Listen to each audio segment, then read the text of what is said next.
Dude, imagine my surprise. I drive home, the garage light is on, and I see this little Puerto Rican lady sanding my car. So we get this turbo in, and like, as soon as you put it in third gear, 20 PSI, I'm like, whoa, chill out. And I walk over, and he's just like, dude, I can't find my keys. I was like, what do you mean? It was like, keys for the car. And I was like, oh my God. So stupid, bro. For some reason, the first lap I went out, like the little idle screw like backed out. Why? Like, it's never done that before. Yeah. So the idle screw rocked out. Yeah. You just started backing out. Let's see how you do under pressure. Yeah, I've been wanting this shit forever. I've been in the field with whatever they throw at me. Brush it off, pick myself up, moving on to the better. Hey. Yeah. Ain't no errors, baby, it's a new era. I wake up early feeling rich like I'm Kesha. I get to the paper, boy. Welcome back to the #1 Drift podcast on YouTube. My name is Dawson, and today we have Jay Glasgow. Hell yeah, if you don't remember him, he was on last year, and he is my tuner. So he's the one that's been tuning the RB350Z. So if you don't know him, we'll get into that a little bit. This episode might be a little bit different. I'm sure he might ask me some questions and stuff, given we've been through a lot dealing this with year. a pile of shit all year, along with his own car and stuff like that too. Yeah. So, and then some just tuning related stuff as well. I kind of want to get into that. I'm sure a lot of you want to hear. So, that's a lot of what we'll be talking about for one. But before we get into that, of course, look below the video and make sure the subscribe button is not still red. If it is, go ahead and click that and hit the bell notification while you're at it so you never miss an episode. And along with that, merch, if you haven't grabbed any of that, shirts, hats, I think. Do I have? Yeah, I got a hat behind me. There are some of the Christmas stickers that we made. Obviously, it's not just Christmas. That's why I wanted to leave them out more.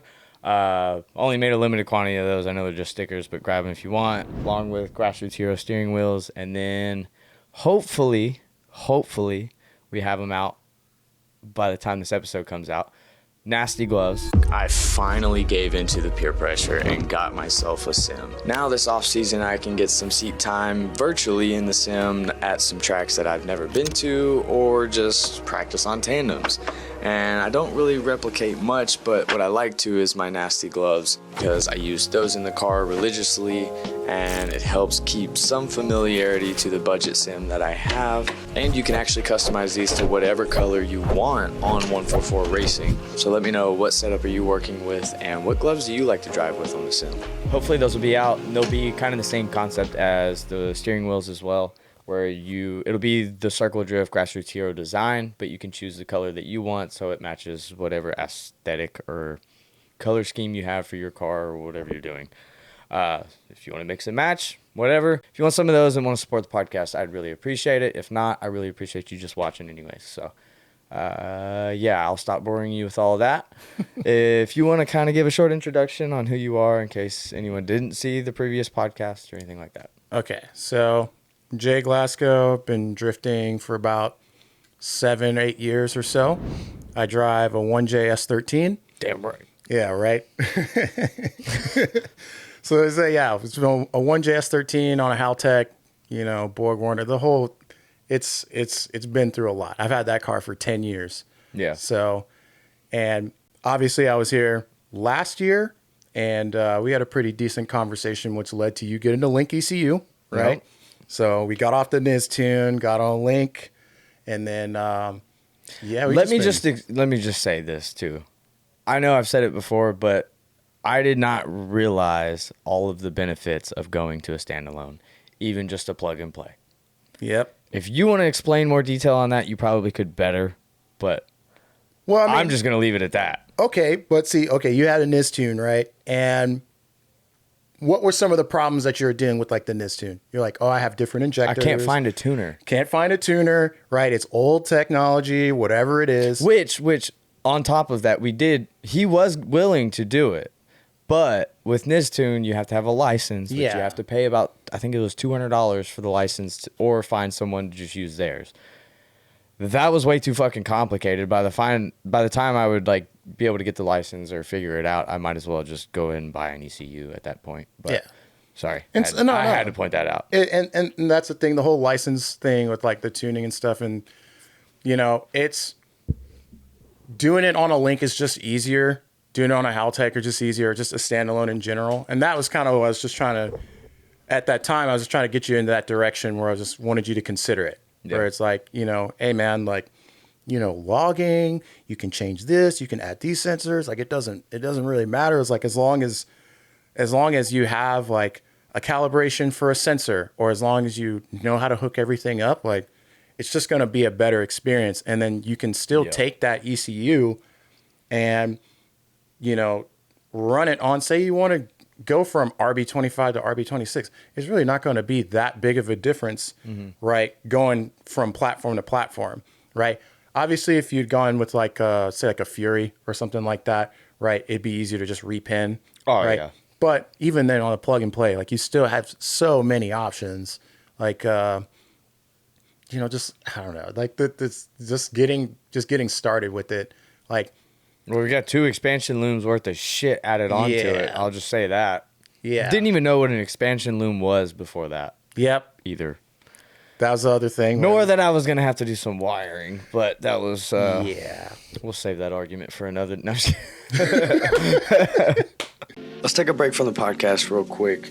Winter build season is finally here, and let's just say if you're still rocking a stock steering wheel, that has to change. I wanted to team up with Grip Oil on this and bring you guys some very clean and simple grassroots hero steering wheels. And trust me, it won't be just a lousy 1 or 2 different style steering wheels. So if you consider yourself grassroots and you want to support the podcast by grabbing one of the Grip Oil collab wheels, customize it to the way you and your car are. Make it match, make your car look good, go grab a steering wheel. Get back to the podcast. All right, so we got you on a link. Right. Link comes in, we install it, and first thing we're trying to do is just get the car up and running. Right. Yeah. So, which we had started it already on the Nistune, so we knew it was possible. Yeah. We at least had that light to look forward to. So, you know, from my perspective, because I think at that point I was working remote, right? So I was like just trying to get the basics, make sure we can see RPM, make sure we can see everything that we need to see just for the engine to even just cough or fire, right? And that was one of the things I was trying to figure out was like, you know, I think I asked you about your injectors, right? Because I wanted to see if there was like a sheet that came along with them for like the dead times. And I found some information online about your injectors, but I wasn't entirely sure. But decided to plug that information in. I was dumb and got cheap, shitty injectors. Learn from me and don't do that. Yeah. You know, live and learn. For one, not even just the tuning aspect. As soon as they went in, one was clogged. I had to pull them back out and figure out which one was clogged. So I got some information on the injectors. Just enough information to get things running. And I think we did without that much drama. I don't think we really encountered too much trying to get the car started. But one of the things that I did want you to get was a fuel pressure sensor. I wanted you to get, I think it was a CAN bus wideband. Well, was it CAN bus wideband? I had already had that. You already had a wideband? Yeah, I already had wideband because I had the Innovate That's right. whole kit for the wideband sensor. So yeah, we needed to pipe that sensor into the ECU. I wanted you to get fuel pressure, oil temp, right? And we were doing okay at first, but then that fuel tank thing happened. Yeah. With the whole, like, I think you had to like drill a hole somewhere in the fuel hat. Oh, the CJ Motorsports little return conversion. Yes. Thing. So with the 350Z or G chassis, they're not a return system with a factory VQ. So in theory, you don't have to convert it to a return system. But at the time, with as little knowledge as I had for one with the RB, and not ever doing a swap, that like I wanted to just go ahead and replicate as much as possible what Wes had the RB, how he had it running in his S13. Yeah. So that's kind of the guidelines I was going off of. And in that way, you have to modify the fuel pump assembly to have a return line for one, and then you have to drill out this little breather hole. Right.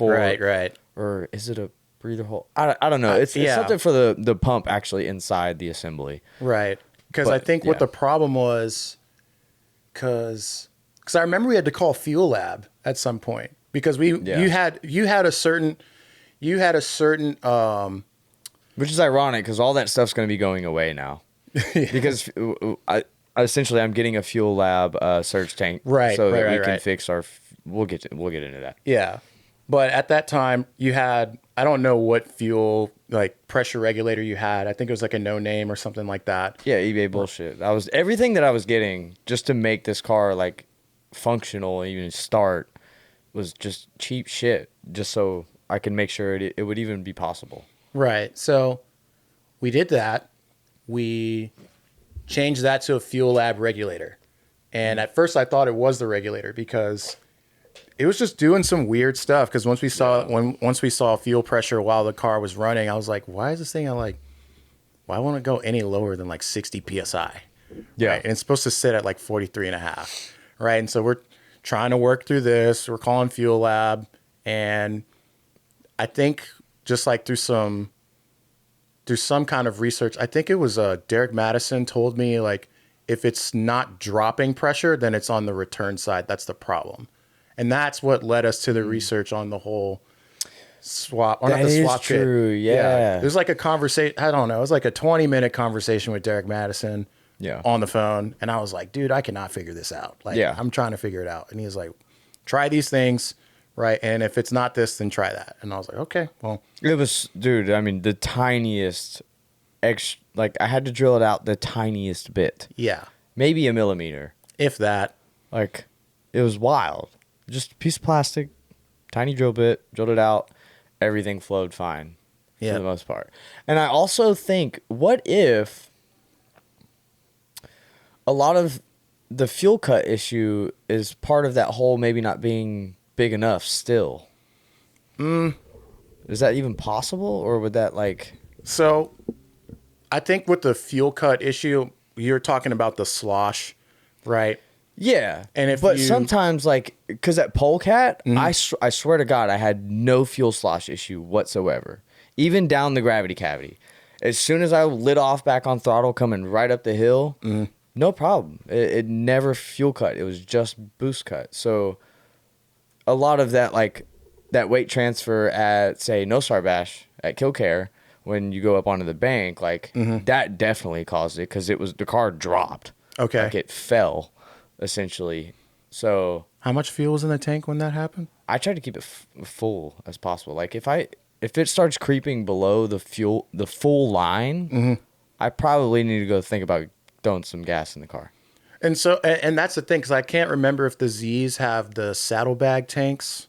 You know, they do. Yeah, it's like crossed over, and it could have something to do with that, right? I mean, my experience with something like the saddlebag cars, like I don't have that much experience per se with those. And that's what Fuel Lab was saying too. Yeah, you know, it's because for the stock system, it's probably fine or whatever it is, and then you know when you start trying to add in like. You know, make a returnless system, a return system. Yeah, you kind of have a point there. It could be that. But I mean, all that issue can be pretty much solved by a surge tank. And I'm not saying that you have to do a surge tank.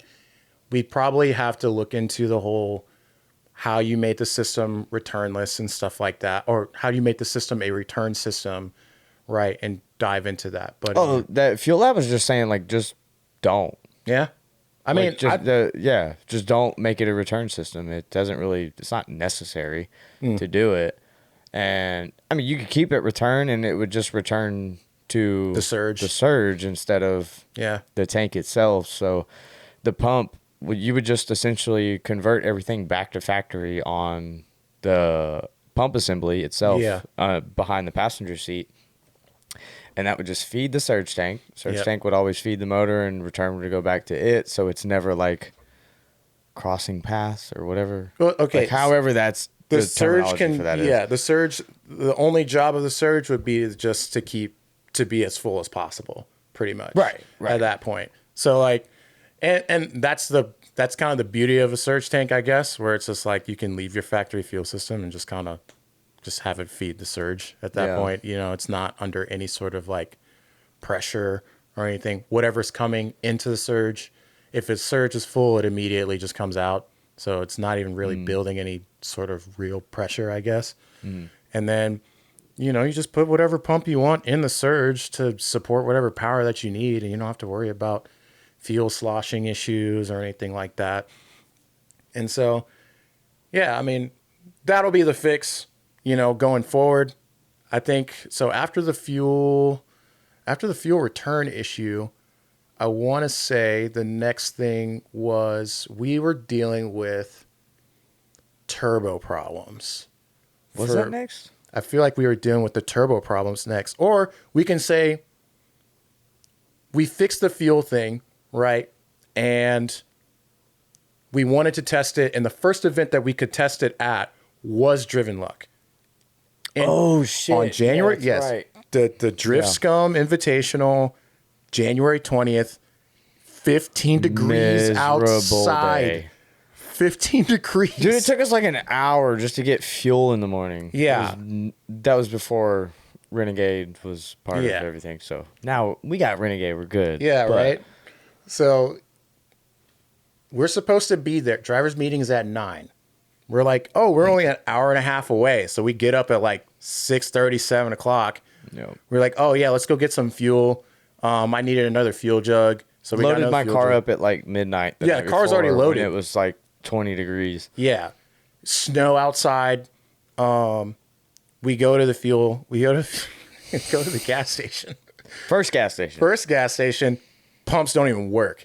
Pumps don't even work. We try and like it like reads your card and everything, and as soon as you try and pump fuel, nothing happens. Then we hit the second gas station. It pumps fuel, but it's like 1 gallon per 5 minutes. Yeah. Like every 5 Not exaggerated at all. It took us probably 30 minutes to get maybe between the two of us 20 gallons of fuel. Oh, yeah. If that. Just to get the car full, let alone the jugs. Yeah. And so we head down there. We're on our way. Dawson's in front. I am behind him. And because I'm driving this event too. Never been to Driven Luck yet. I haven't been to Driven Luck. Yeah, neither one of us. And so we're driving, and I'm on my GPS, even though I know he's in front. And there's this road that says it's closed on the GPS. And I see him driving up this Not mountain. mine. It didn't say on mine. Yeah, My GPS told me to go up this fucking road. Clearly not. Yeah, I had no. Yeah, I realized that as we got up about a quarter of a mile. So, yeah, I go up maybe like an eighth of a mile, and I get sketched out, and I see a place to turn around because we've got the rigs, and I turn around. But then I call him, and he's just like, dude, I'm trying to find a place to turn around. So I'm just like running. I'm like running up this mountain. And No, because I couldn't, and so I just had to keep climbing it. Yeah, yeah, And then yeah. I go over pretty decent sized ice patch, and now I'm extra worried. Yeah. I'm like, okay, the road is like narrowing. I see a good S curve Yeah. coming up, and I'm like coming up on a massive piece of ice that goes around a curve before the S's. Okay. So I'm like, oh, fuck. I need to stop now before I get too far and just back down the hill if I need to. There's obviously no cars are coming up this fucking road. They know better. And no cars are coming down because they'll just die. So Yep. I essentially start slowing down and I come to a complete stop. Everything's fine. And then I put it in reverse. Yeah. I start slowly coming down, and then I needed to just adjust myself a little bit, and I swear to God, barely tapped the brakes, and immediately the whole car or the whole truck just starts sliding. Oh, towards yeah, the yeah, edge. yeah. And this is like a cliff. This is a straight up cliff This on the is side not- of me. It's not good. So I'm inching and inching and inching, and I'm like, oh fuck. And then at this point I'm just like standing on the brakes, like, stop, please, fucking stop. Trailer brakes save me or something. Yeah, because they were like, And then that's when I called you, and I was Yeah. like, dude, I'm in a situation. Yeah, because I was like, all all right, my rig's turned around. Like, let me see what this dude's up to. And then, yeah, when he called me, I was like, oh, shit. So I just started running up this mountain, dude. I was smoked by the time I made it up to here. Which we had got it somewhat figured out and out of the shitty situation by the time you got there. Yeah. I had got Jasmine to get out. Yeah, yeah. And I was like, I'm sitting on a slope this way, and I'm trying to back around a curve this way. Yeah. So all the angles are not adding up the way they need to be. So I was like, get out, go to that corner of the truck, and just push me back into the road. I'm gonna stomp on the gas, just push the truck. And she did that, and immediately it got back into like to where I could get the trailer straight and maneuver it a little turn bit. Around pretty much. And then luckily you showed up right then and like could guide me down a little easier. But so fuck, dog. Let's see. Driver's meeting was at 9. That was long. We probably made it to Driven Luck at like 11:30. Yeah. We made it to Driven Luck at 11:30. I'm like, sick. We made it to Driven Luck, right? Let's go throw down some laps. I'm ready to go. Like, it's 15 degrees outside. I got 20 W50 in my car. So, like, yeah, the oil thick, you know. And you were smart. You unloaded up at the top. I unloaded in the pits. Yeah. Yeah. I didn't. And then, so not only that, right? We're like ready to like unload. I think the truck was unhooked, or maybe it was still hooked up to the trailer. Your truck was. Yeah. And then next thing you know, it's like, yo, I got this. I'm like looking over from the pits. And I'm like, why is Dawson still in the trailer? What the fuck's going on? And I walk over and he's just like, dude, I can't find my keys. I was like, what do you mean? It's like, keys for the car. And I was like, oh my God. So fucking stupid, bro. I have never, like, the whole chain, it's hard to even explain because, like, the whole chain of events even before that day was so fucking atrocious that, like, it was just one thing after another, just a domino effect of shitty stuff happening. Yeah, because we're like... all to my own fault, I will say that. We get the car on the trailer last night. Everything was good for the most part. It was, like, hard to get it on the trailer because I think your whole driveway was iced. Icy and snowing. Yeah, and stuff. everything was iced. And so we're at Driven Luck. My car's unloaded, getting warmed up. And he's like, yeah, dude, I can't find my keys. And so I'm sitting here just like trying to figure out like what it is. Because I know like, dude, for like S13s, like Nissan made like 4 keys for like all S13s. Yeah. There has been a point where I took my S13 and got in someone else's S13 and started it. And I was like, maybe they kept doing that. You know, maybe they just kept on that. So I took my Titan key and I was like, oh, maybe it could work. Nah, maybe it'll be a miracle. No, it didn't work. No. So I want to say, did you call the gas station we were at before you left? Called and they had no idea what I was talking about. So I was like, well, I'm an hour and a half away. It's got to be at that gas station because I remember having it at the gas station to roll the windows down to press the button to get the gas door open. Right. So I was like, it's got to be there. It's either there or it fucking magically flew off the trailer, something like that, way down the road. Or something. I don't know. Like, how screwed are we right now? Yeah, exactly. Yeah. So at that point, I was like, I'm just gonna wing it and drive there, and hopefully I can find it in the parking lot. Literally, as I pulled onto the road out of the gravel driveway to Driven Luck, dude calls me back. He was like, hey, some customer just brought it in. They found it outside. I've got it here for you. Just come in, let me know. I'll give it to you. I was like, fucking sweet. Yeah. Some good news. That was some good news. You were off doing that. I was at Driven Luck just trying to, just get some laps in. I mean, because at this point, at least for my car, it still has the roached paint. Like, I haven't technically touched the car in almost a year. Right? Yeah. I think I drove it one time at Lanier. And even then, before that Lanier event, the car had sat for like almost a year and a half, almost 2 years. So I'm still kind of dealing with what happens when you let a car sit for a long time. Like, the paint's messed up, I'm still dealing with when I drove it last prior to that, where the body kit was like completely screwed, right? The car's just like stupid low for no reason. Like, it's just, I don't know. It was just like when I was in El Paso, like I was just like, yeah, I'm gonna slam the car like super low. I was like, yeah, it looks sick, and it did, but it drove like ass. Like, Yeah, I was like, yeah. all right, but you know, I'm still dealing with that, and I'm just trying to figure it out. And on top of that, Driven Luck's a new track. But here's what I'll say, because everybody that's come on this podcast tell you to get a sim, and you finally got one. You folded. I right? did. The peer pressure was a bitch. But the only reason I was even halfway as successful as I was at the track was because John Elrod and I turned probably an hour's worth of laps on the sim before we came out there. Yeah. We were just like, you know, and the track is small. So like within like an hour, you can do like pretty much like 100 laps, probably more. Right. Right. And that's so realistically why I got it. It's just so I've been going to a lot of, I think almost every track I went to this year that was on not sim? local was like a track I had never been to before. Oh, okay. So Yeah, like yeah. I had no experience. I'm going into a track completely blind. Polecat, I did not even look at the layout until day of. Oh, man. Yeah, dude. So I'm sitting here I think trying I did to. all right. I mean, For no, a look, shitty look, car. I saw the clips. You did pretty good. You did pretty good, I'd say. You know, there's some stuff we got to work out, obviously. But yeah, that was the whole thing. It's like John and I had already done this on sim numerous times. And we're just like, okay, we're just going to go drive it. And I think within like the third lap, I was able to figure it out. Yeah. But then I also had some car issues. Like for some reason, the first lap I went out, like the little idle screw like backed out. And so when I let off, Why? like, it's Why? like, it's never done that before. Yeah. Right. So the idle screw brocked out. Yeah. You just started backing out.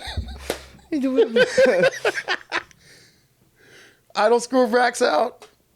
When I let off the throttle, and here's the funny thing too, I think I was giving your editor a ride. I think I was giving him a ride when that happened. So when I let off the gas, it just stayed at like, Oh, Siraj? Yeah. Yeah. Well, he's like an intern assistant type deal. okay. He helps me with a lot of the comments and stuff. So if you've gotten a comment back from the Circle of Drift on Instagram, it's either been him or me. Yeah. World may never know. Yeah, world may never I'm know. just kidding. But I was giving him a ride, but every time I let off the throttle, it stayed at like 2,500 RPM. So I was like, what the fuck Yeah. is going on with my car? Pull in, fix that. Next couple of laps that I do, right? It's, mind you, it's 18 degrees outside, right? And I'm looking at the temp and it's like going up. And I'm like, what the fuck? I pull up, pull back into the pits. There's a little nipple that like covers one of the coolant ports on the head. And that just decided to fail for some reason. And then while I'm trying to fix that, they're like, hey, yo, it's time for the backy comp. And I was like, dude, that's what I wanted to do. Son of a bitch. Right? So I'm like trying to I was at slam. O'Reilly's buying parts while they were doing that at Polecat. I was stupid mad. Oh, yeah? Yeah.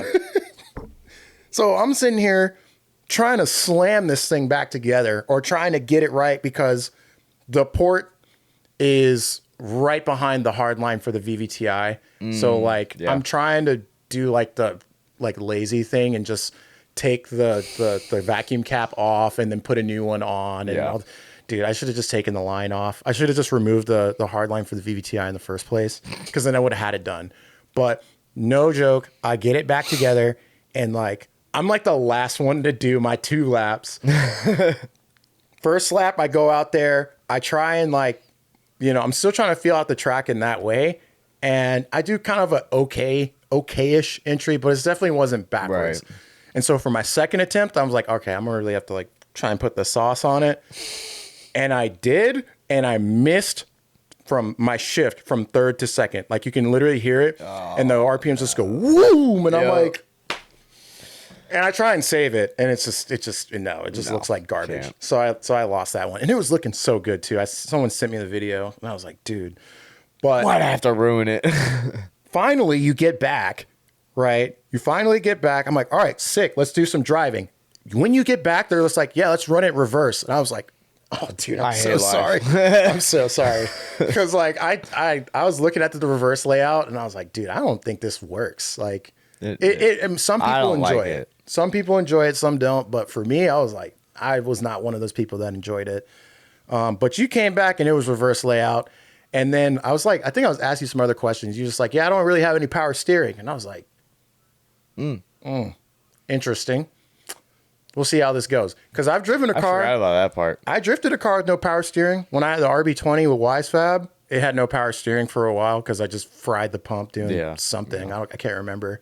But yeah, I had no power steering. And I was like, it's not impossible, but like everything, I think when you're doing it, like everything has to be like correct. You can have very minimal corrections because even my car at that time, I had an older power steering pump that was definitely on its way out. Like it was one of those like you have to rev it to get assist type of thing. So if I let the RPMs fall, it would just basically be no assist. So I know, I definitely feel that.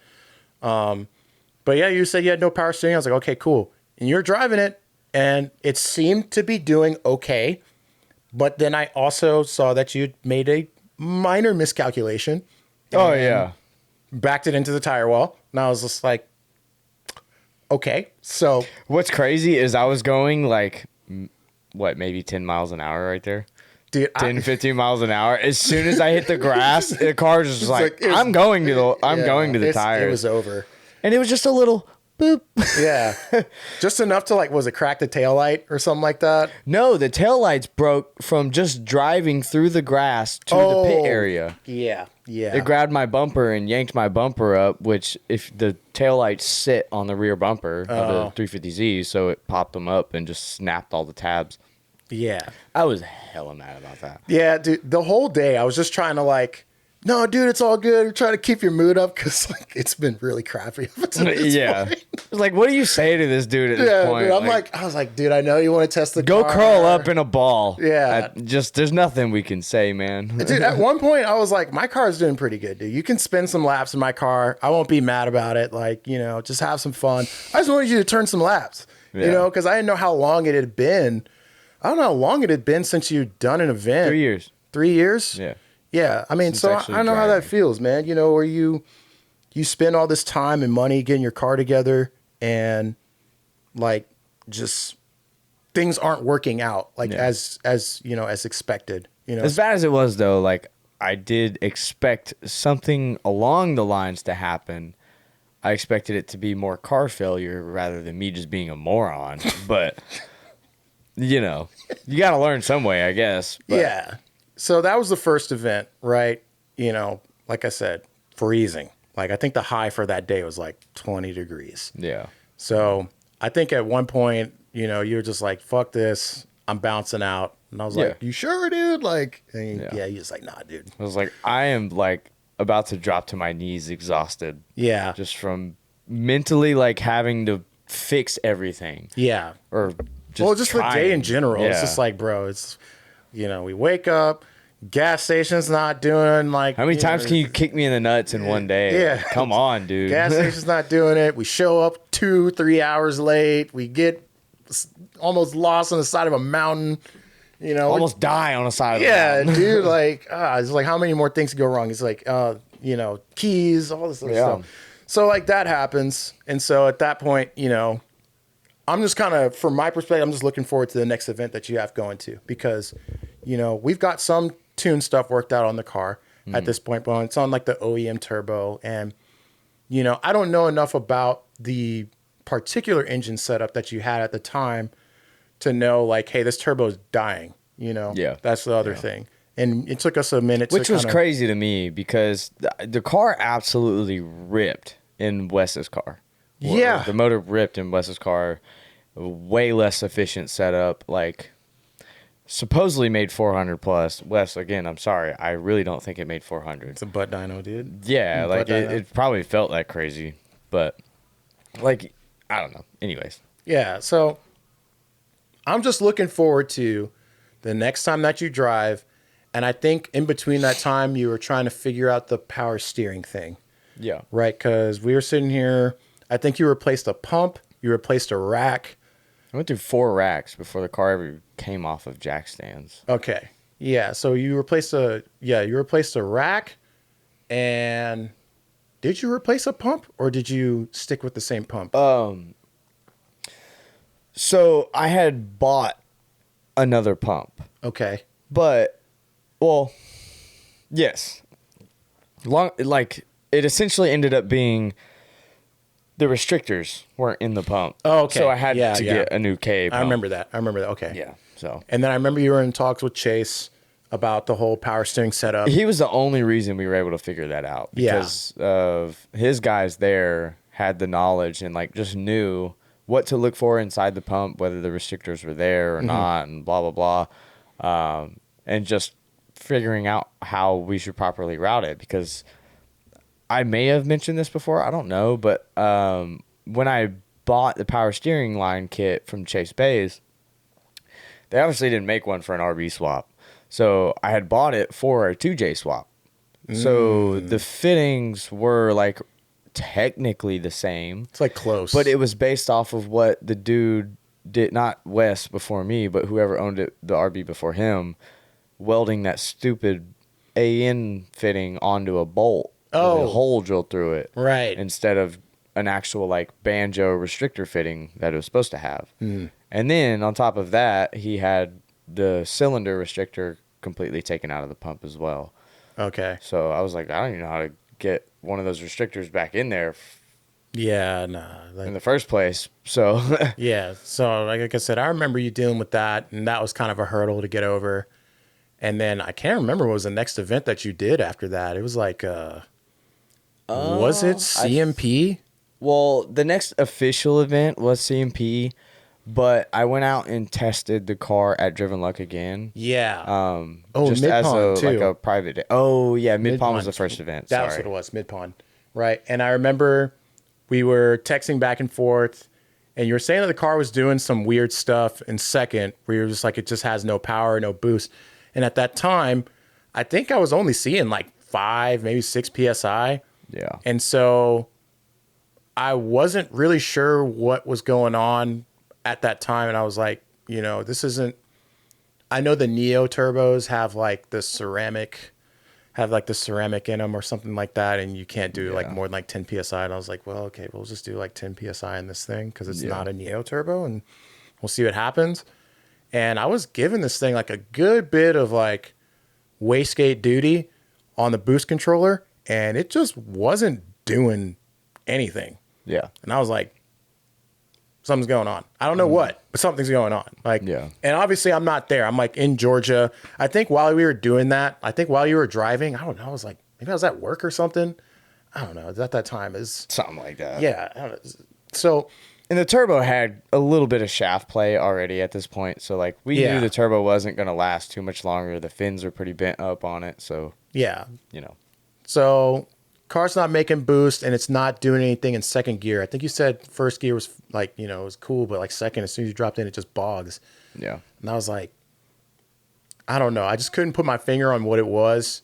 And I didn't want to immediately rule it. I didn't want to put in the turbo being the main issue. Yeah. I thought it was like, okay, maybe I'm being a little too conservative on the timing, or maybe it's like, maybe this turbo does require like a fair bit of duty, because in my experience on a Mac valve, right, I haven't had to give it more than, if the spring is like 7 and I wanted like 10, I usually don't have to give it more than like maybe 20% duty to get there.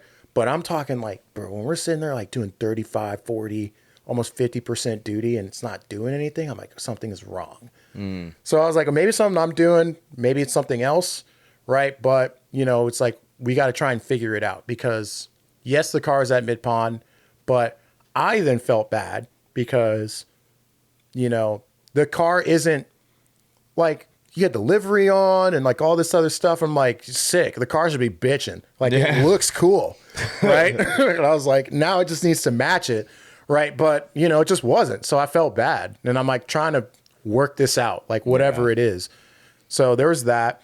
And then I think at CMP was like really just for that turbo was nail on the coffin. Yeah. Like it was done. There was absolutely nothing. Jason Farron even drove it there too. Yeah. And as soon as he kicked the clutch on, he was like, bro. Yeah.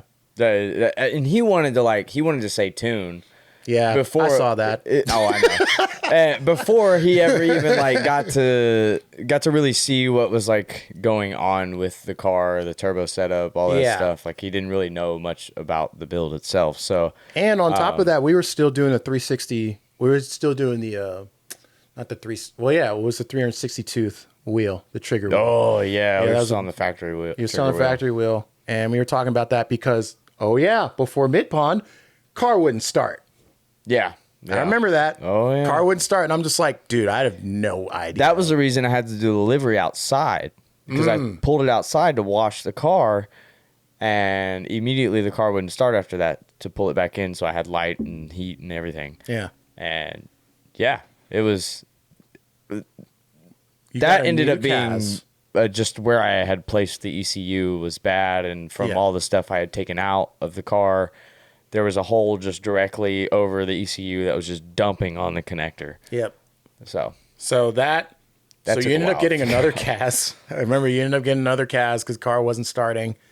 And then while that's happening too, that's the other thing. Car was not starting. And at one point, like I try not to contact Forrest. I really don't. I know.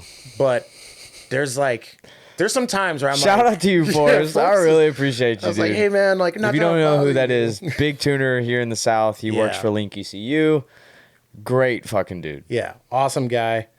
But like I try not to bother him, especially on like weekends. Yeah. Which, I'm just like, hey man, so I got this car that I'm working on and it doesn't start anymore. I don't know. What do you think that is? And we were just talking about it. He's like, well, what trigger wheel's in it? And I was like, it's the stock trigger wheel. And he's just like, that's the wrong answer. And I'm like, I know it's the wrong answer, but we're just trying to, yeah. And he was Balling on a budget. yeah. So, I had some ideas, we were talking about a different trigger kit and, the PRP one and like a couple other ones.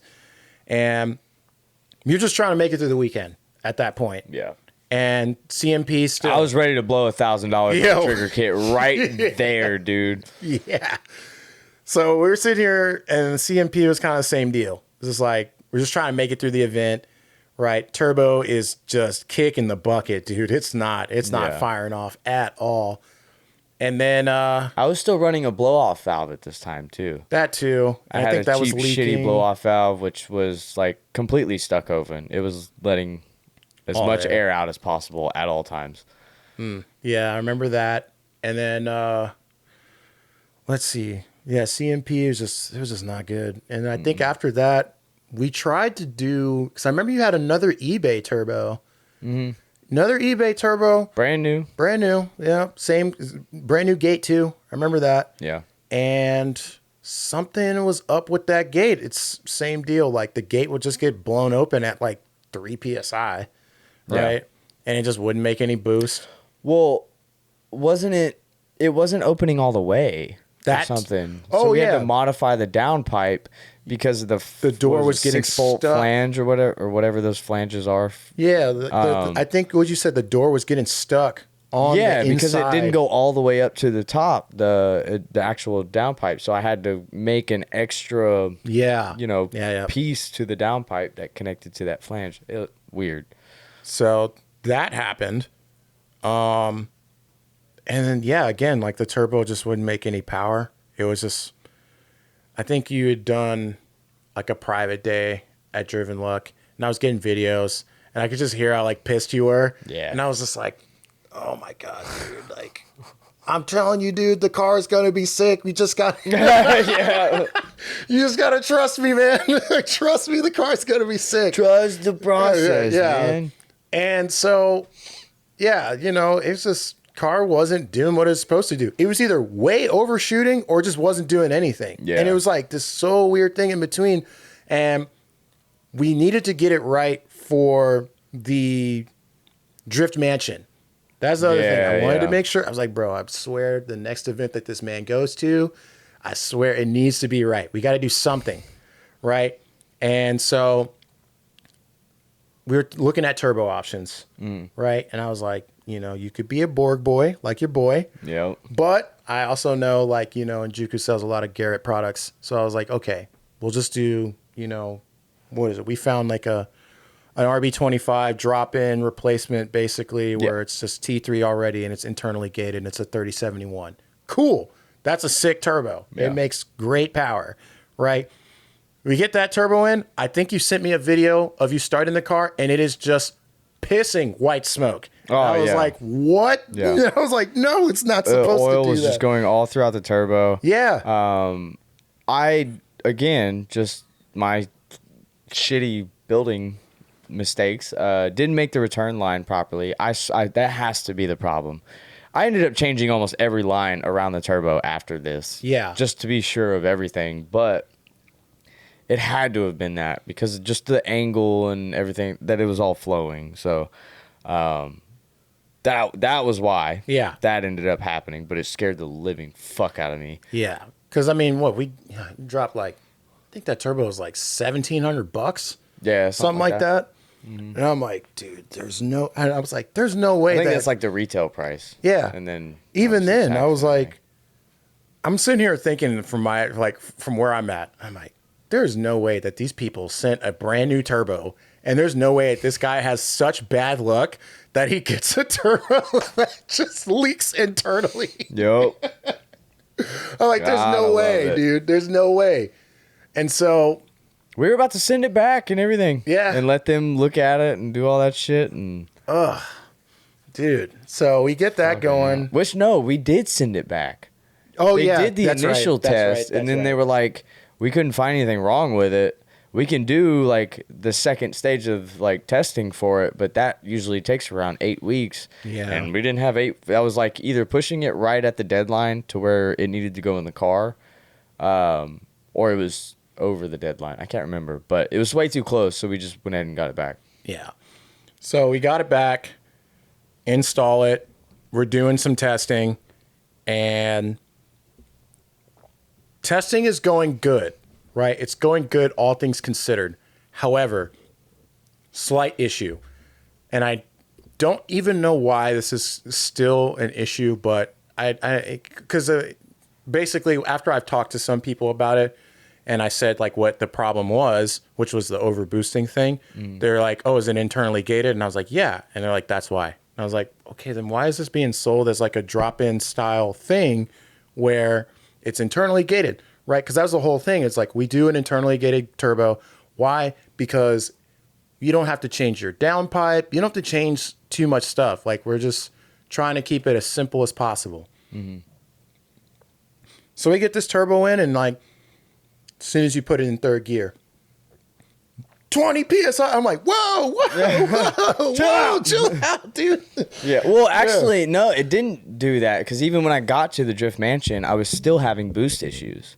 It still wasn't making boost at first. The whole first day I was working on the car, I had to completely reclock the turbo. And everything because of the way that it was boxed or put together.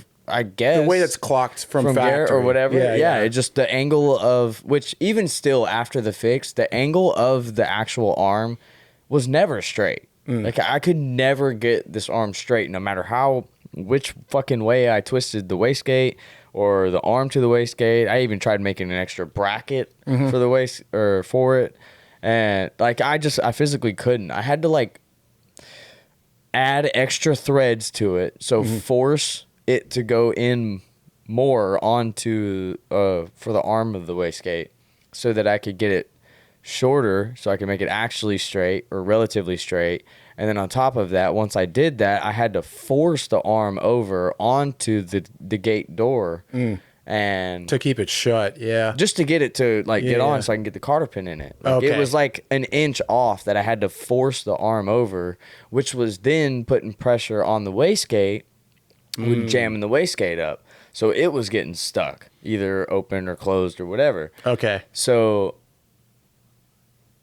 yeah, so it's essentially I had to clock the entire turbo, get all that situated, add some heat shielding and stuff, because now it's like almost touching the manifold.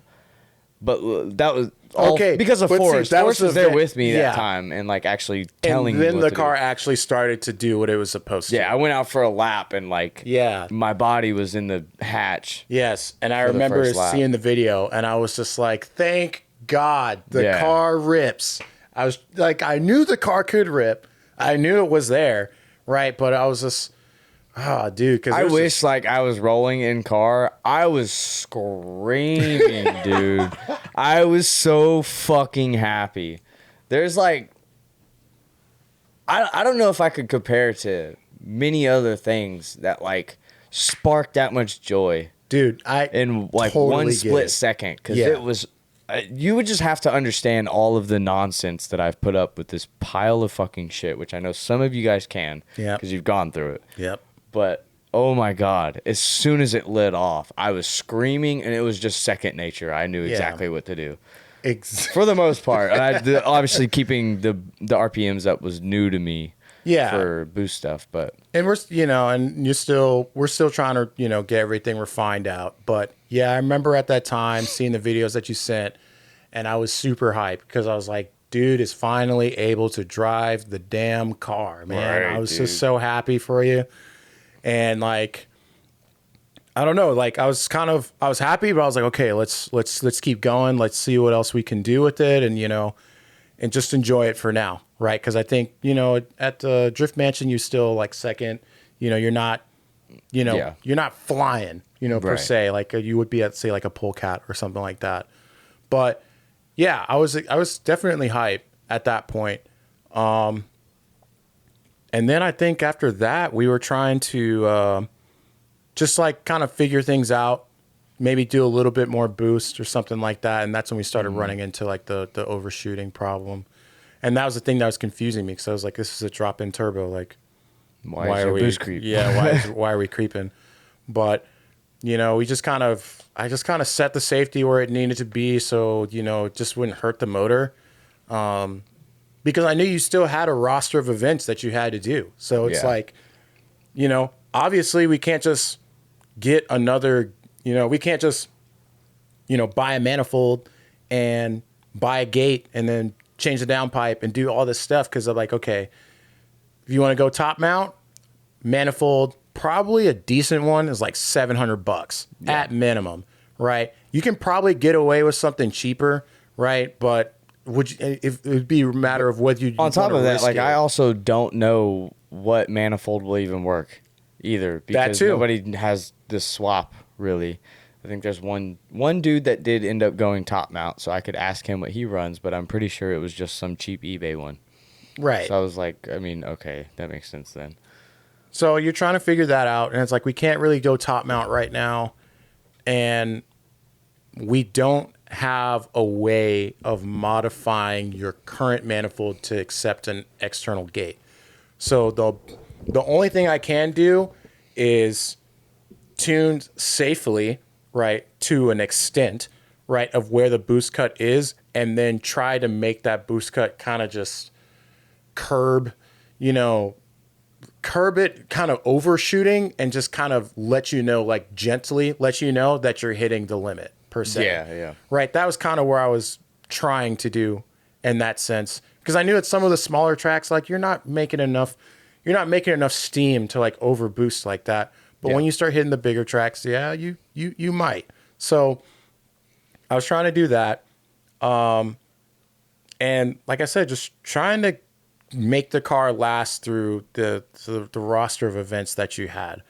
And I can't remember if we had any other major issues. I don't think we had any other major issues after that event. We were just trying to, because you had the Just fuel ironing out small stupid stuff at that point. like fuel cuts, Fans things. and- Oh, the fan thing. Yeah, fans was a big one. And then you got on Renegade too. That was a big thing. That was a big changer, right? Because so at that point I was looking at Renegade because you had mentioned it, and I was just like, I just run pump gas and pump E85, whatever, right? But you had mentioned the Renegade thing, and looking at the data, the car runs cooler on Renegade than it does on regular pump 93, which is crazy because like, I don't know, like, look, I'm no chemist, but I can understand why. I've interviewed him twice, and still I couldn't fucking tell you myself. Yeah. It's wild how he had like this whole example of how it works, like the way I'm not even gonna try. No. Let's not even go watch that episode if you want to know. There's a lot of good information about fuel. So you and went on oils. Renegade, Renegade was definitely helping in the cooling department of things. But yes, you needed to get better fans because I think you had one single 15-inch fan or something like that. Yeah, it was like 2000 CFM or some shit. Yeah, That was it. And I was like, bro, you got a freaking iron block inline Yeah. 6, brother. We need two of those. Yeah, we need. Yeah, and so I put you on the derail fans. Yeah. And I remember when you installed them, and you're just like, what the fuck? Yeah, bro. These are fucking- I turned them on and it was just like a warship fucking started up or something in my shop. It was crazy. Yeah, and those things do 2,000 CFM each. And I got that tip from, Dustin Miles. Yeah, Dustin Miles ran those fans. Actually, I think that 15 was only 1,000. Probably. It was really bad. Bro, I was doing everything trying to keep that car cool. We were sitting, right? We turned the fan on super early, right? Yeah.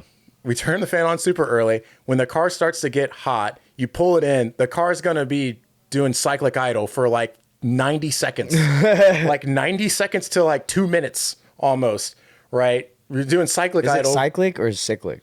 I see cyclic, cyclic. I hear people say it multiple Some people say different ways. rotational idle. Haltech calls it that too. rotational idle, right? On Link, it's cyclic idle. Real quick, explain what it is just for those people that have never heard that. Because I've had to explain that myself Okay. at events numerous times because Okay. people hear it So and they think my car's broke. I'm like, it's not. cyclic idle. It's a trick that I learned from Andrew DiMartino at Haltech, right? He did this thing where basically, and when I researched it, rally cars, when they came off of anti-lag, like anti-lag functions and stuff, while Yep. sitting in staging or something like that, they would do this thing where as the car is idling, it would skip cylinders, right? It would skip cylinders versus firing. So you're 6. It would say fire per engine cycle, maybe 1 or 2, right? Or, however many it was. And the way that it's done in Link is you set a target, right? You set an idle target, an idle speed target, and it will cut the amount of cylinders to maintain that target. So normally your car idles at like 1,100 RPM, maybe 1,000, right? But on cyclic idle, it'll idle at say 850, right? Or 900 or something like that. So you're still consuming 1,100 RPM worth of air because the throttle plate hasn't moved, right? But the RPM is dropping because you're skipping cylinders. Well, when you're skipping cylinders, especially in the way that and I'm pretty sure the Link runs on that sort of logic, right? When you're skipping cylinders, you're not firing the injector and you're not firing the ignition coil, right? Yeah. So you're just pulling in cold air and pushing out cold air effectively, right? And when you're doing that, it allows your temps to drop significantly faster than they would if the car was just idling normally, right? And honestly, like for a while, that was what was saving you, right? Because the car would get hot fast, but it would also cool down relatively quickly, right? Because of things like cyclic idle. Now you still use it, just not as much, right? I think it goes for like 30 seconds now. I think it goes for like 30, 45 seconds now. Yeah, and that's really all it needs. And I'm back down to like 170 or something like that. Right. And it comes right back down. That's the whole reason I did it. Right. And that's the way that it works. You just skip cylinders. And it sounds like makes the car sound cammed. All right. We'll go with Sounds like a nasty cam, dude. Yeah. We'll go with the cooling benefits is why we do it, not the fact that it makes it sound like it has like a hog ass cam. Like, that's auxiliary. But yeah, no, it does have an actual benefit, right? Running the rotational, cyclic, idle, whatever you want to call it, right? And, on the Link ECU, it's easy to set up because, it's just an anti-lag function. And then another thing is we did set up a little bit of anti-lag, just for the fun factor of it and stuff like that. And it's through the idle air control valve. So it's not the craziest anti-lag. Can you give a bare definition of what anti-lag actually is? So what we're doing is like considered rally style anti-lag versus like what people normally call anti-lag, which is just two-step. Right. Right. So Because growing, like, I came from the stance scene before this, so whenever someone says anti-lag, like, that's what I had pictured in my Right. head when you mentioned it. So I had no clue at first. right. So what you're picturing is like, okay, car standing still.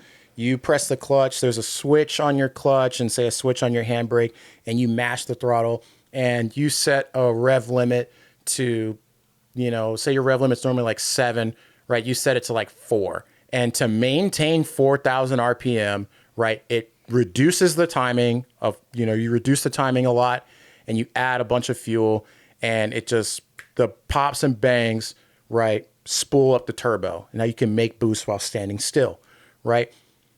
The rally style anti-lag that we're using, right, relies on kind of that same principle, but more just in a more quick fashion per se while rolling. So you're on the throttle, right, and you come off the throttle. When you come off the throttle and the anti-lag is armed, right, and you don't even have any switches for this too. This is all like through logic in the ECU, right? But when the anti-lag is armed, you come off the throttle, what's happening is it's reading that you have 0% throttle. And as you're coming off the throttle, it's reducing the timing and adding that fuel, thus causing the same bangs, right? And it's also recognizing, since you're off throttle, it's opening your idle air control valve pretty much all the way, right? So that extra air coming in is almost as if you didn't close the throttle all the way, right? Because if I opened your idle air control valve all the way, it probably idle at like 2,000 RPM or something like that, right? So if you're coming off the throttle and I open the idle air control valve all the way, 2,000 RPMs worth of air is coming in. But since I'm reducing the timing and adding fuel, those pops and the bangs and all that stuff, that's what keeps the turbo relatively lit. I'm only saying relatively because generally speaking, anti-lag through an idle air control valve, there's not enough air to like really do that much. It's probably negligible, but it sounds cool and people like it. That's why we do it, right? Yeah. And but it does. I mean, and I would argue it probably does something versus nothing at all, right? But we already know there's a lot of eyeballs I on the noticed a car. little bit of difference when it came to just being on and off throttle in between transitions and stuff. Being able to lift the RPMs up a little bit. Okay. Just to get back on throttle. It seemed to stay up in the RPMs easier with anti-lag. All right. And see, okay, so it works, right? And that's the other thing too, like throughout the season, right? I'm getting feedback from you on the car and what it's doing, good, bad, or otherwise, right? And just trying to, see, hey, okay, if I do this, what will it do? If I do that, what will it do? Does it feel better? Does it feel worse? Right? Because I'm still doing this stuff remotely. And then on top of that, like, I also know that there's a lot of eyeballs on the car. So like people are going to probably expect it to do cool shit, especially being that it's an RB swap 350Z. How many of those do you see? Yeah. The only other swap You're 350Z gonna I've once seen, you see it, especially like you mentally you want it to sound good. So yeah, right, because that's what the have to RB's focus on that. That's what the RB's known for, right? It sounds awesome, right? The only other like obscure 350Z swap I've seen is like there's some dude out in Florida that has a KA swapped on.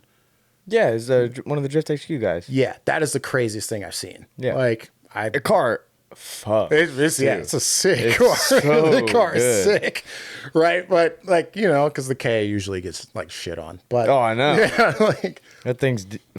yeah. I won't say it's bulletproof because I know you had some issues with it, but Hey, fucking hell, that thing rips. but so I mean, if we're thinking about the stuff that we did throughout the year, right? Once we got the fuel pressure thing worked out, things looked up. Once we got the power steering stuff worked out, things looked up. Once we got the turbo thing worked out, things started looking up, right? And the season has gone, better as time went on, especially as you were figuring things out. And I, really after that, the only problem that we had was like, maybe the throttle cable thing. And that was towards the end of the season. Been a big Yeah. issue. I mean, I was dealing with that even at the Drift Mansion. Okay. So, because I kept having my throttle cable snap where the adapter was, kept coming undone. I was left without a throttle. I got to get dragged off. So, I've been dealing with throttle cable issue for a while and just kind of trying to drive around it as much as possible while still trying to figure it out. Right. And so, you know, like I said, from where I'm at, where I'm just trying to keep your car together, trying to make it so you can enjoy the event, but B, like, you know, like I see that it's a sponsored car. So like, you know, there's, you know, some obligations that need to be filled, at least from my perspective. Right. Cause I didn't do it. I wasn't trying to dive deep enough into knowing like, you know, how the, you know, whatever contract you got with whatever company you work with. Right? Yeah, I'm not trying to figure all that out, but I just know that the car may be a part of that. And the car is a part of, you know, image wise of the podcast in a way. Exactly. Yeah. Right. So I don't want it to be a bad representation. That's why I low key got butthurt when Jason said what he said. But He didn't know. but you know, it's just one of those things. Like, you know, we made these modifications, and some, you know, they took the car leaps and bounds in comparison to what my baseline understanding of the car was, which was basically as soon as you put the link ECU in, right? Like that trigger wheel, man. Didn't like it. The old one, no. Yeah. This new one, like, I think that's a real viable way for people to get by. You know what I mean? Because An AEM trigger wheel is $30. It's pretty tedious to get in, but it's worth it. it's not as bad as you would think. It's simple enough to get the result that you get out of such a cheap part. Yeah. Compared to the, you know, what's out there on the market.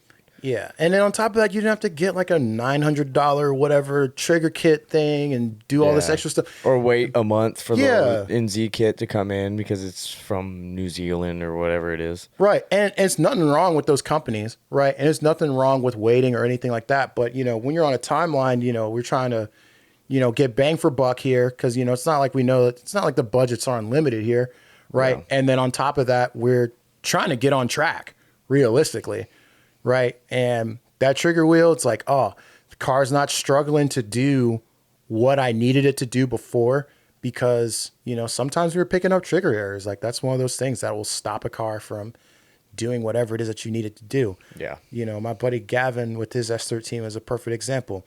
We tried working with the trigger disc from Nissan, the factory one, and that thing would not make it past 5,000 RPM. It just wouldn't. Right? It would just hit you'd get a bunch of trigger errors at 5,000 RPM and it would just, car would just die. Well, not die, but, you know, just wouldn't be able to drive it like the way you want to. So as soon as we put that changed a bunch. The turbo changed a bunch. And then at this point, we're just trying to, or at least I feel as if we're trying to make it to the end of the season. Right? Yeah. Which then led to, because after, what was it? After CMP, after Mid-Pond, after 4th of July, Drift Mansion. No Star. No Star that, Bash. I think. Right? Yeah. So it's like, okay, you know, checking in, right? Because every now and then, like I was just, hey, what events are you going to? Just so we can figure out, right? And see if we need to make any changes prior to, right? Oh, no. I went out to Driven Luck again. Okay. Just for a random day. They asked me to come out, so I was like, all right, I'll come and, you know, spin a couple laps. It was the pool party one. And I had brought my buddy Wyatt out. Okay. Which you guys have seen him. He was on the podcast. And I think it was second or third lap out, I blew my drive shaft. Yeah. Forgot about that one. That was wild, dude. Never blew a drive shaft before. So we still have to go. How many laps did you do before that happened? That was like the second lap of the day. So we got to go back. That's the thing. Like, oh yeah, I have yet to get any real laps. Yeah, that was the first time I got like the first lap. I was able to actually spin the tires at that track. Yeah. So the first lap was sloppy, but like at least I got somewhat of a lap. Yeah. Yeah, still have yet to get any decent laps at Driven Luck. Bro. Done a couple on the sim now. Hey, there you go. That's all I'm gonna say. There you go. Right, But. We gonna get there. Right, because you got because I still have to do like my redemption run to Mid-Pond because my motor blew up before I even turned the lap. I gotta do that now too. Yeah, you know, so there you go. Right, but yeah, I don't think we ran into really any major problems outside of that. And then like towards the end of the season, I think I hopped in. You said that you were going to be at Fuel Fest, so I decided to drive up there. And I hopped in, we took a log just to kind of check on the car. And I got to ride in the car for the first time since tuning it like remotely. Yeah. And yeah, the car was awesome. Like, I was like, this thing is sick, you know, like on my computer or whatever. Yeah. Right. Getting all the data.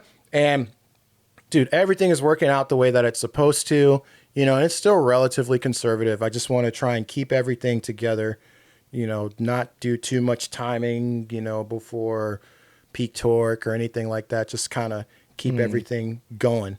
And then literally the lap, if not the lap, the second lap after I got out of the car, that's when the throttle I think it cable was thing. the third lap because I kept you saying for the throttle cable? Yeah, yeah. Like, or the wall? Or The wall thing. Okay, yeah. So the throttle cable broke 2 or 3 times before that. Okay. And then I kept going back and forth to the pits because I was trying to get in the ride-along line. I was trying to get some ride-alongs done because they were doing paid. And, like, I, for one, didn't want to put someone in the car without, like, it actually working properly. Right. Because I didn't want to deal with, like, the dissatisfaction or, like, you know, having to give refunds or whatever, any of that stuff. So, or let alone just hurting someone. But then I went out and did a full lap, and it was money. Like, it did great. Awesome. So I was like, cool, we should be good. Let's take someone out. That was the lap. Yep. Luckily, we were fine. Yeah. Thank Everything God. was fine. But that's and then, always like, scary. dude, that tow truck, whoever towed your car back to the pits, they, like, did you no favors, but almost kind of did you a favor. Yeah. Just leaving it there. Oh, I know. Dude, it was kind of hilarious. Like, Given that, like, it was at crappy. Fuel Fest in Atlanta, the crowd that was there, if you understood who the crowd was, it wasn't your average drifter, let alone your average, like, car person. It was just a lot of normal people and families and stuff. And yeah. they just, for one, probably a lot of them had no idea what they were even looking at, why this car was wrecked or what type of race car it even was. Yeah.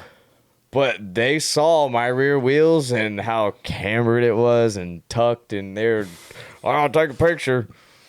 Dude. It's so funny. Oh, my God. And I still have yet to get a single freaking video of that wreck. Yeah. I wanted to see it from the outside. That was the thing, dude. I don't know. I remember I looked up from my computer and it just boop happened. I was like, what? I was like, what the hell? I was just in the car. Yeah. For anyone that doesn't know, my throttle cable stuck wide open. Yeah. And just took me to the wall. That was crazy that it bursted a fuel line, though, from all that pressure. That when too. It impacted. That's dude. fucking insane. And that was funny because, like, we're sitting here, the car's getting towed, but it's still running, and we're trying to figure things out. And, like, he pulled it back, and I saw, like, just like a pink, like a reddish, like, pink fluid on the ground. I was just like, oh, it's power steering. Like, you know, that's no big deal. Right. And then my girlfriend, she was just like, no, that smells like fuel. And I was just like, pfft. No way. No way. Right. And I was like, hey, what color is your fuel? And he was like, it's like pinkish. And I was like, oh. No, I said blood red. Yeah, it was like red. I was like, red or pink? And I was like, oh, turn it off. Turn it off. Garbage. Yeah. And what's crazy is after the car was running the entire time. Yeah. From the moment it wrecked to getting drug off all the way to the pits. Like, it was running the entire time until he said it in that moment. Yeah. As we were already parked. Tow truck was like, I think he had already left. Yeah. Because he just dropped the car and disappeared. Like, I had no idea where he went. Yeah. Yeah, dude, that was freaking wild. And so from there, like, what is it? It was like a wheel, not a control arm. It was like a knuckle or something like that on the front. Okay, so yeah, the knuckle bent on the front and the wheel was like completely fucked. Both parts saved the entire front end. Yeah. Like, just the way I hit, like, it was relatively flat the way I hit the wall, but the nose did hit first, for one, because the front wheels stick out so much further. Right. It's FDF but things. it absorbs so much of the impact that it saves so much up front. So literally all I had to replace was a knuckle and the wheel. Yeah. Up front. And then the rear arms the axle popped out of the diff. So I just, Right. hammered that back in. And it bent the back wheel. too. Okay. So, for as bad as the wreck probably looked and seemed, the damage was nowhere near as bad. Yeah, I beat it out looked the rear bad. hatch Yeah. or the rear, chassis, rear of the chassis a little bit, but Yeah. I made it work. It's whatever. And I think after that, you had one more event to do, just like the pull cut event. Yeah. That's Yeah, the only was event it. that you had left on the roster. So, I was like, okay, well, we can get that fixed. And, the car's already running pretty good. So, just let me know if you have any issues. And yeah, I mean, you send me some videos and car looks great. Car's doing great. Sounds great. All this stuff. Right. So I would say for the season, right, in total, I think your season went pretty decent. I don't know how many events you did in total. I don't know if you want to count. I don't know if you really want to count the driven luck days, but like, Yeah. I think in total, I think you're. It was about 7 events, maybe? 6 or 7 events that I actually did. And I agree. I think relatively it went great for the circumstance. Yeah. A car that never has a swap like that. Yep. Completely for Your first anything swap. swap oriented was handmade. Yeah. So the only actual part I was able to buy for that swap was the wiring harness from Wiring Specialties. So Okay. for one, shout out to you guys. If any of you guys need a harness, go hit them up. But where was I going with that? Well, I mean, so we're just looking at the amount of events that you did in total. Oh, yeah, right. okay, yeah. And how they went. I mean, because let's be honest here, right? There's probably First season, Yeah. for that type of build. Look, I'll I'm take it as an saying, A+. look, I think it was a pretty good season for you, right? I know at the beginning it kind of sucked, right? Especially, turbo's jacked up, the power steering's jacked up, the trigger wheel's jacked up, we're not making boost, whatever. Yeah. Right? So I understand like that portion of it. I think things started to turn around in the middle of the year, right? At the Drift Mansion, right? That's when things Absolutely, really yeah. started turning around, right? But overall, like, there's probably some folks out there that's probably had like a really crappy season, altogether. Yeah. So, the motor held together. It was all good. We know what we need to change for the follow-up season, right? And then even then, I mean, from what I know, you were mentioning like, switching chassis, right? Because Yeah. 4 doors, 2-door, Z versus G, whatever it is, right? So, if you switch chassis, who knows? Like, it'll be easier. It'll be easier this time around, and you're kind of already prepared. You already have the bones of the car that you need, and even if you stay with this chassis. By the way, if anyone that manufactures like swap parts or anything like that is interested in making the mounts for this swap and selling them, like, I'm more than willing to have the car needed anywhere that it needs to be or whatever. Just hit me up if you are interested in that. I do want to find someone to do that because I've been asked numerous times before of where they could get mounts. I've had a dude beg me for like months to make him a set. And I'm like, I physically cannot. Yeah. I don't have the means to do that. This was all done in somebody else's, shop. Like, Yeah. I physically can't. Yeah. And so, like I said, I think the car, if you decide to keep going with the Z, right, you can definitely continue to build on that and just refine it to, where you want it to be. Or if you want to switch chassis, like I said, Z to G chassis, it really isn't that much different. Yeah. Right. So, going to a 4-door, that'd be cool too. Right. Now, when you said going to a 4-door, I kind of thought you were talking about, what was it? That dude, Will, out in Arizona, who has the GS that has 4 bucket seats and that type of stuff. Oh, yeah. Yeah. You seen that car? Yeah, that car's I do. sick. Well, I do want it to be relatively like that. I want to be able to put 4 bucket seats in and have 4 people in the car at once. But, I as far as the future goes, I think that you have options, with what you want to do, Right, which is right. good because you're not, some people probably pick a chassis that they, maybe it's a chassis they don't necessarily like, or maybe it's a chassis that doesn't have the most options or something like that. Right. And they're kind of just stuck like with whatever they got. Yeah. But, being that you're a G or Z or whatever, you can kind of go do whatever you want. You can scale a Z all the way up to, pro level or something like that. Right. And so, like I said, man, I think this season went good. So I think going to the next season, we're going to what? We're going to improve the fuel system, right? By doing a surge tank, right? I don't External know. gate.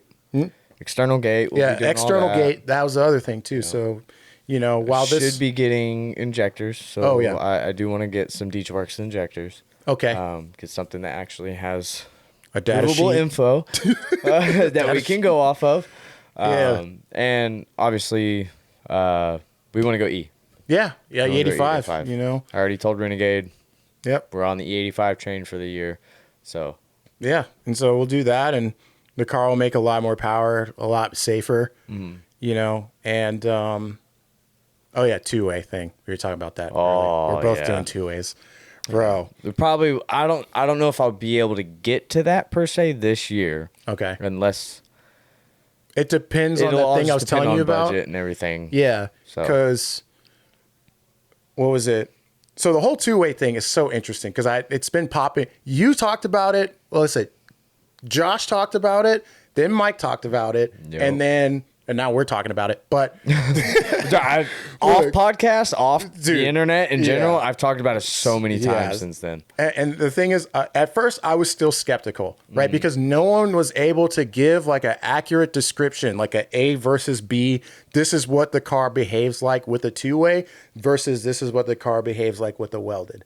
Yeah. And I didn't get that until I went to Virginia a couple of days ago. And I talked to one of my buddies that's been in drifting longer than I have. And he has a really sick car, right?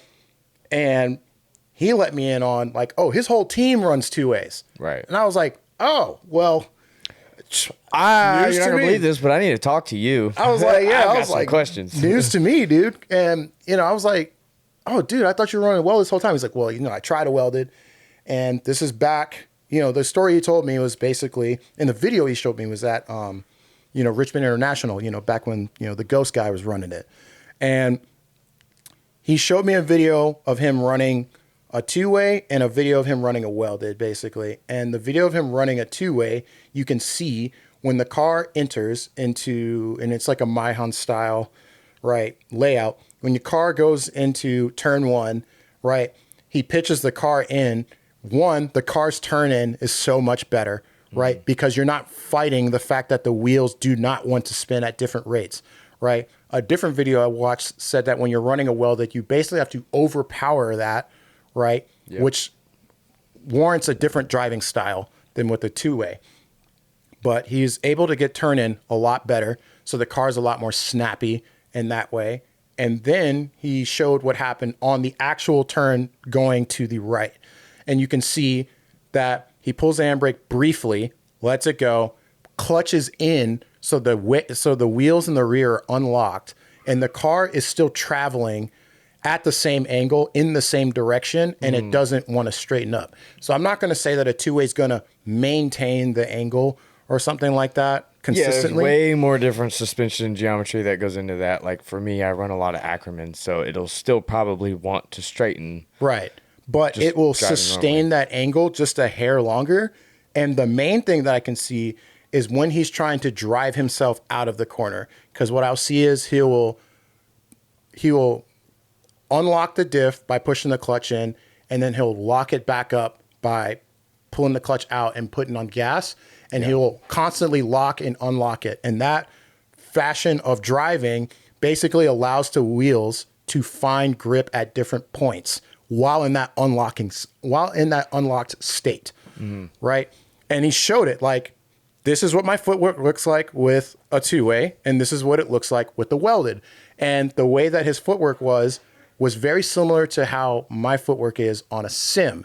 And I was like, oh, well, if that's the case, then I'll just put a two-way in my car because, if I practice on cars that drive similar, right, I might as well make my IRL car similar to that. Right? I was considering doing the Chase Bays brake booster delete thing, right? Because on my sim, it's a load cell. Like, it doesn't change, right? And I'm like, you know what? The dude has a good point. Like, the braking stays the same the whole time, right? So it's like little stuff like that. And as you drive sim, you'll probably pick up some habits too. I already have. Yeah. There you have it. I understand the two-way concept better now that I have, even though I just have a Logitech, like shitty G29 or whatever it is. I still feel that. Yeah. Like the unlocking. abruption of your transition to where you're not fighting the car to Stay sideways. keep transitioning. Yeah, you know what I mean? Explain to me what you explained, or explain to them what you explained to me before the podcast on a good practice, Like this for method. practicing. Yeah. So initially I started doing what you were talking about too, but it was kind of intimidating in some way, because bro, you got guys that have been driving probably way longer, and there's like 10 cars in a line, and Yeah. you're just trying to get some laps in, and you you make a mistake and like you bump somebody, or you're just driving too slow or something like that, and someone just like and it gets frustrating, right? So what I decided to do, right, there's this video from this YouTuber, his name is Kame Trick, right? And he released this video called How to Tandem with a Ghost Driver, right? Because Assetto Corsa, it's still a racing game at the end of the day. So if you drive on a track that has a set start and end point, right, and record the lap drifting, right, it will basically play that lap back exactly how you did it, right? And it'll do it with a ghost car. And there's a couple of settings that you have to make so your ghost car is an actual car and not just like this blue like blob that's like moving across the track. And he goes over how to do it. But what I do is I set a ghost on a track, and the ghost does like two main things. One, at the beginning, it shows you how terrible of a like lead driver you are, because you're trying to throw down an ideal lead lap so you can practice chasing it, right? So if you can't even do that, right, you should probably, focus on trying to get a good lead, right? So that's the first thing that it does. I want to point out that it could be a good, because people keep telling me, for one, I'm on a tiny little screen doing it. So people keep telling me to, what is it, first person, where you're above the car? Like roof cam or something like that, where you... Not like right above the car, but where you can see the whole car. Like you're in just a third normal person. video, third person. Okay. Sorry. I don't know my persons. That was the best way to say that. I'm sorry. No, I catch you. Oh, that was great. Yeah. But people keep telling me to like drive in third person. that perspective so that you can see the way the car maneuvers and like how close your proximity is and everything. That would be a good reference to see, just doing it like your normal visuals inside the car. You can't really tell. It's kind of hard to tell for virtually if I'm close to the wall. Obviously, I Right. have some frame of reference depending on how wide the track is, but I don't really know how close I actually am. So if I can chase my exact lap and see that as well, that'll almost do the same thing and kind of give like that idea of... So, and here's the thing too. Here's the only downside to Ghost. When you do a replay... I'm learning as I go too. Just in case I sound stupid. When you do a replay with the Ghost, right, your Ghost isn't going to show up in your replay. Obviously, that kind of makes sense in a way, right, if you think about it. So, either way, the Ghost does two things. It shows you your lead lap and what it looks like, and you can try and chase yourself, right? And if you're chasing yourself and you'd be like, this guy fucking sucks, you're just like, oh, wait, that's me, right? So you work on your lead lap. The second thing it is, from a chase perspective, is, okay, this is consequence-free practice, right? And when I say consequence-free, I mean you're chasing your lead lap, right? And say you dive in a little too aggressively to a point that you see your Ghost inside your car, right? Yeah. That pretty much means you would have slammed them, right? The thing is, you don't have to completely start over from that point, right? And like, regather yourself. You can make the adjustment, even though you like slammed into them, right? And just keep going, right? You just keep getting the practice in. So the next lap that you do, you might not do that. You might not make that same mistake, right? Once you get good, right? And one thing I would suggest is set your Ghost, like if you're using like Gravy, for example, set your Ghost on like a mid sort of setting. So on street tires, not semi-slicks, right? So you do your ghost on street tires. Now, your ghost is set on street tires. After that, and you get good by chasing on the same set of tires and the same setup, what I would say you should do is then go from streets to semi-slicks, right? Your ghost is still going to be on streets, but you're going to be on semi-slicks, because in real life, there might be a chance, right, where you're driving behind somebody and your car is much faster than theirs, right? Whether it be because of grip, whether it be because of power, it doesn't matter, right? There's going to be an opportunity per se, or there's going to be a spot where your car is going to have more grip than the person in front of you. And you still don't want to, kamikaze their door, right? So you have to work on that. How to keep the car in drift while driving effectively slower than what the car can do, right? Once you're decent with that, still keep the ghost on the streets, right? Because the ghost is still on the streets. Put your car on scrubs, right? Where you have less grip than the car that you're driving behind, right? And then you work on that. And really, once you can get that worked out, there's now AI drift servers where there are AI drifts, like AI drift cars that are going around the track, and they do the same lap every single time. The only difference now is that the practice is not necessarily consequence free, because if you hit the AI drift car, you're going to feel it. Like, those things are basically bricks. Like, as soon as you hit it, your wheel's going to go nuts or whatever, or you're going to crash, one of the two. Yeah. Right. So you can then still get that same level of practice, but with a little bit more consequence. And since it's in a server and the cars are real now, you can do a replay, and you can be like, oh, you might do a replay, and, before you hop in the replay, you think you're just killing it, right? It's like, I was dooring this dude, right? And then you check back on the camera and you're just like, oh, I was like a car and a half off, right? But you practice in the AI servers. So you can basically build up that skill, because in the AI servers, it does another thing where you can chase one car where you're the second car, or you can be the third car. And what I like to do personally now is just be the third car, because the third car in a line of two is just significantly harder of a chase to maintain proximity, right? Because generally speaking, there's like a third car rule where every third car has arguably the hardest line to chase, or the hardest line to execute to get a good chase.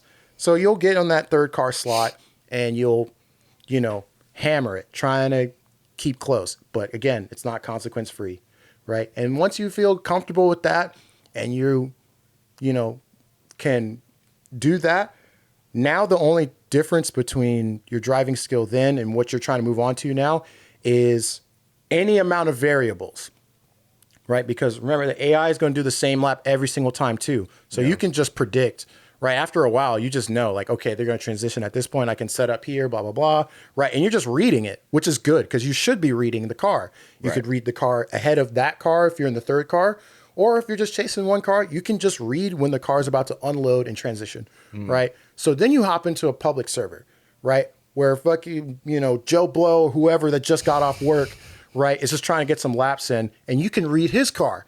Or you get thrown into a train of like 10 cars, and you can read all those cars, and you can be a part of the train without slowing it down or messing things up, or you're just less likely to slow it down, mess things up, or just, ruin someone's day, because, frankly, that happens, and I'm not going to say my day hasn't gotten ruined either, because there's been times where I've been driving and like somebody in some car just absolutely missiles my door straight, right? And it just, dude, it pisses me off a little bit, right?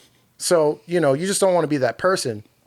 And that's me personally. Some other people, when it comes to sim, they look at it differently. They're just like, oh, it's a video game, you shouldn't care. And I'm like, yes and no, right? Especially when it comes to like drifting. Because for me, I treat it like a tool. I don't really see it as a game per se, but I treat it like a tool. So when I go on to practice on the sim, I generally speaking have a goal of what it is I'm trying to work on that day. And sometimes that goal could be transition timing. Sometimes that can be car placement. Sometimes it can be, I'll just be by myself on like one of those Toge tracks, or something like that. Yeah, Just trying to yeah. memorize the corners, right? And seeing how fast I can do that. Because, right, if you want to be, I feel like if you want to be like a driver at a caliber of, say, like, you know, that could get picked by like a Drift Appalachia or something like that. Yep. You're going to have to adapt quickly, right? So one thing I do like to do is like download a Toge track and like no track map, no like preview or anything. That's what I do. Just drive. I like, truthfully, I go to the, I don't really know, I don't have a lot of tracks yet. Okay. Obviously, I haven't downloaded a shit ton of stuff. Yeah. So I'll go to the BC training facility. Okay.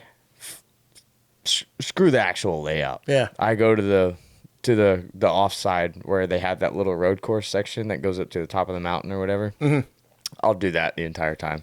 Just because to me, like, it's that for one is extremely narrow. Yeah. So like there's a direct line, obviously a visible direct line that you have to stay on. Yeah. There's very limited room for error. Yeah. And if you do, like, you know, you can train yourself on catching it and like saving it. Exactly. Or whatever. You got the consequence there. Yeah. You I know? feel like just the normal track layouts are almost like too consistent to just repetitively do over and over again. The Toge stuff kind of gives that extra challenge. Yeah. So this is track I don't know. called, I don't know how to explain that. there's a track called Dragon Range that I like to drive. Okay. It's got like 20 some odd corners, maybe from like, it's a lot of corners, dude. Like I've been trying to memorize that track, but the whole reason I've been driving it like by myself is just like, I want to try and do a lap going all the way uphill without wrecking the car, without spinning out, without understeering or anything like that. And then I want to, as soon as I get up to the hill, turn around and go right back down and do the same thing. Yeah. Right. But it's like 30 corners. So like you're trying to like, you know what I'm saying? Like you can memorize it going one direction. Yeah. And then you have to like try and memorize it on the way. And it's just a challenge. polecat. Like I That's another one. could Yeah. not get it memorized. I kept forgetting where I was on track. Exactly. So, and then there's polecat on sim too. Yeah. Right. So I will say it's very off. yeah, The polecat and sim is very off. you get an idea. The gravity cavity is like, it feels flat in the sim. My God. Yeah. In person, it feels like I'm dropping 5 stories. Yeah. But see, the thing is like you have a frame of reference. True, Right. true. And that's how I felt like at Driven Luck. I was like, okay, you know, I got this corner, I got this corner. I have an idea of how I'm going to attack the track before I even get there, like how I'm going to negotiate this course. Yeah. Right. And I might have to make a couple of changes from what I did on the sim in practice. Mm-hmm. Right. But like I said, at even Driven Luck, I only had like 2 laps maybe before I had to like, oh, okay, like cool. Right. Figured it out. Yep. Right. And part of that too is like, you know, car setup and stuff, like, cause you know, I don't get to drive my car all the time. Right. Mm-hmm. But when I do, like I try and make it count. So, you know, just try and get used to it. But yeah, the sim helps with that. And, you know, just trying to work your way through it. And the more tracks you download. And I think, John had mentioned this to me. John Elrod had mentioned this. He's like, the adaptability portion of the sim is what really helps you be able to hop in anything and drive. So if you hop in one series of cars, say you hop in gravy cars, right? You're like, all right, cool. So, but if you can hop in one set of cars and then say you go from gravy to Death Wish to CG to, you know, VDC, like whatever it is, right? If you can hop in all these different cars, right? Generally speaking, you can hop in any car in real life and probably figure it out pretty quickly. Yeah. Right. And then on top of that, like you still get to do fun stuff. And, you know, you get to do the fun stuff like taking VDC cars that are like this, like the only VDC car I can drive for some reason is the RX-8. Like this is the most annoying car, but like it drives the way I want it to. And I have to like do like really weird things in the suspension to get it to drive the way I want it. Like That's I have to odd. like jack up the front end of the car and like this like Kansei style fuck? thing. But you know, like the car drives the way I want it, and you get to practice on like, you know, in a pro type setting. So you're drifting in like 4th gear, like, you know, 90 miles an hour or whatever, right? You're not going to be able to do that in your real car, but there's definitely some stuff that'll translate in Absolutely, that yeah. to your real car, right? So like, I'm happy you got a sim, dude. Like, hell yeah. And I'm stoked on it, honestly. Like is now that I've gotten to like turn a few more laps and like the Logitech wheel that I'm using is a little bit better setup than what I've tried. Okay. And not as just janky. So I'm enjoying it. It's a little bit easier to understand now. Yeah. And being able to just consistently do it over and over again to, actually practice it is helpful. So I now understand and have a better respect for the training aspect of a sim, even though I already did. I just, the dots like connect a little better now. When I first got my sim, it's dude, I'm telling you, I first got my sim, I was trash, garbage. You would have thought I never knew how to drive a car, right? Because you're just trying to rely on what you can see, right? And what you can feel through the wheel. Because you ain't feeling crap through the pedals, right? You just, it's through the wheel, right? And a lot of times your perception of speed is off, right? What you feel like is fast is actually way too fast for the sim, right? So that's why you go flying off track or something like that. But, I generally tell people, go to a track on sim that you've driven in real life, try and set up a car similar to how you do in real life. And if your perception of speed is still not quite where it needs to be, try maybe adjusting your field of view. That might help too, right? That was a big one for me. The field of view thing? Yeah, and the what was it called? Neck FX? Yeah, the neck FX. FX. That's the other thing. Getting your neck FX set up right, that definitely helps because, bro, sometimes, and then CSP, man, I do a CSP update and my neck effects, the settings get messed up and I just want to throw my whole computer away, right? Dude, because you hop on it the night before, you're just like ripping. You're just like, this is sick, right? And then you hop on it the next day, you're just like, oh, CSP update. You update it, and the next thing you know, your neck effects is turning the camera all like canted and stuff, and I'm just like, what the? I'm like, just want to drive my car. That's so weird. mad, I haven't had dude. that happen yet. Dude, it's happened like a couple of times. Now that I have like my neck effects setting, because, it changed to where it added more settings to adjust in neck effects, which I didn't mess with. So it just kind of did the default thing. And it just started just screwing my stuff up, man. That's wild. Yeah. So, but yeah, man, once you get the neck effect, you get the neck effects set up, get your field of view right, right? And then you can properly perceive how fast you're going, and then you can perceive the amount of grip that the car has, right? So I would say, if you've driven mid-pond before, go to mid-pond on the sim. If you've driven clutch kickers before, go to clutch kickers on the sim. If the track that you drive isn't on the sim... Clutch kickers is what I've been driving a lot. Exactly. And I've driven one event there at the Holt, Florida track, but that track is...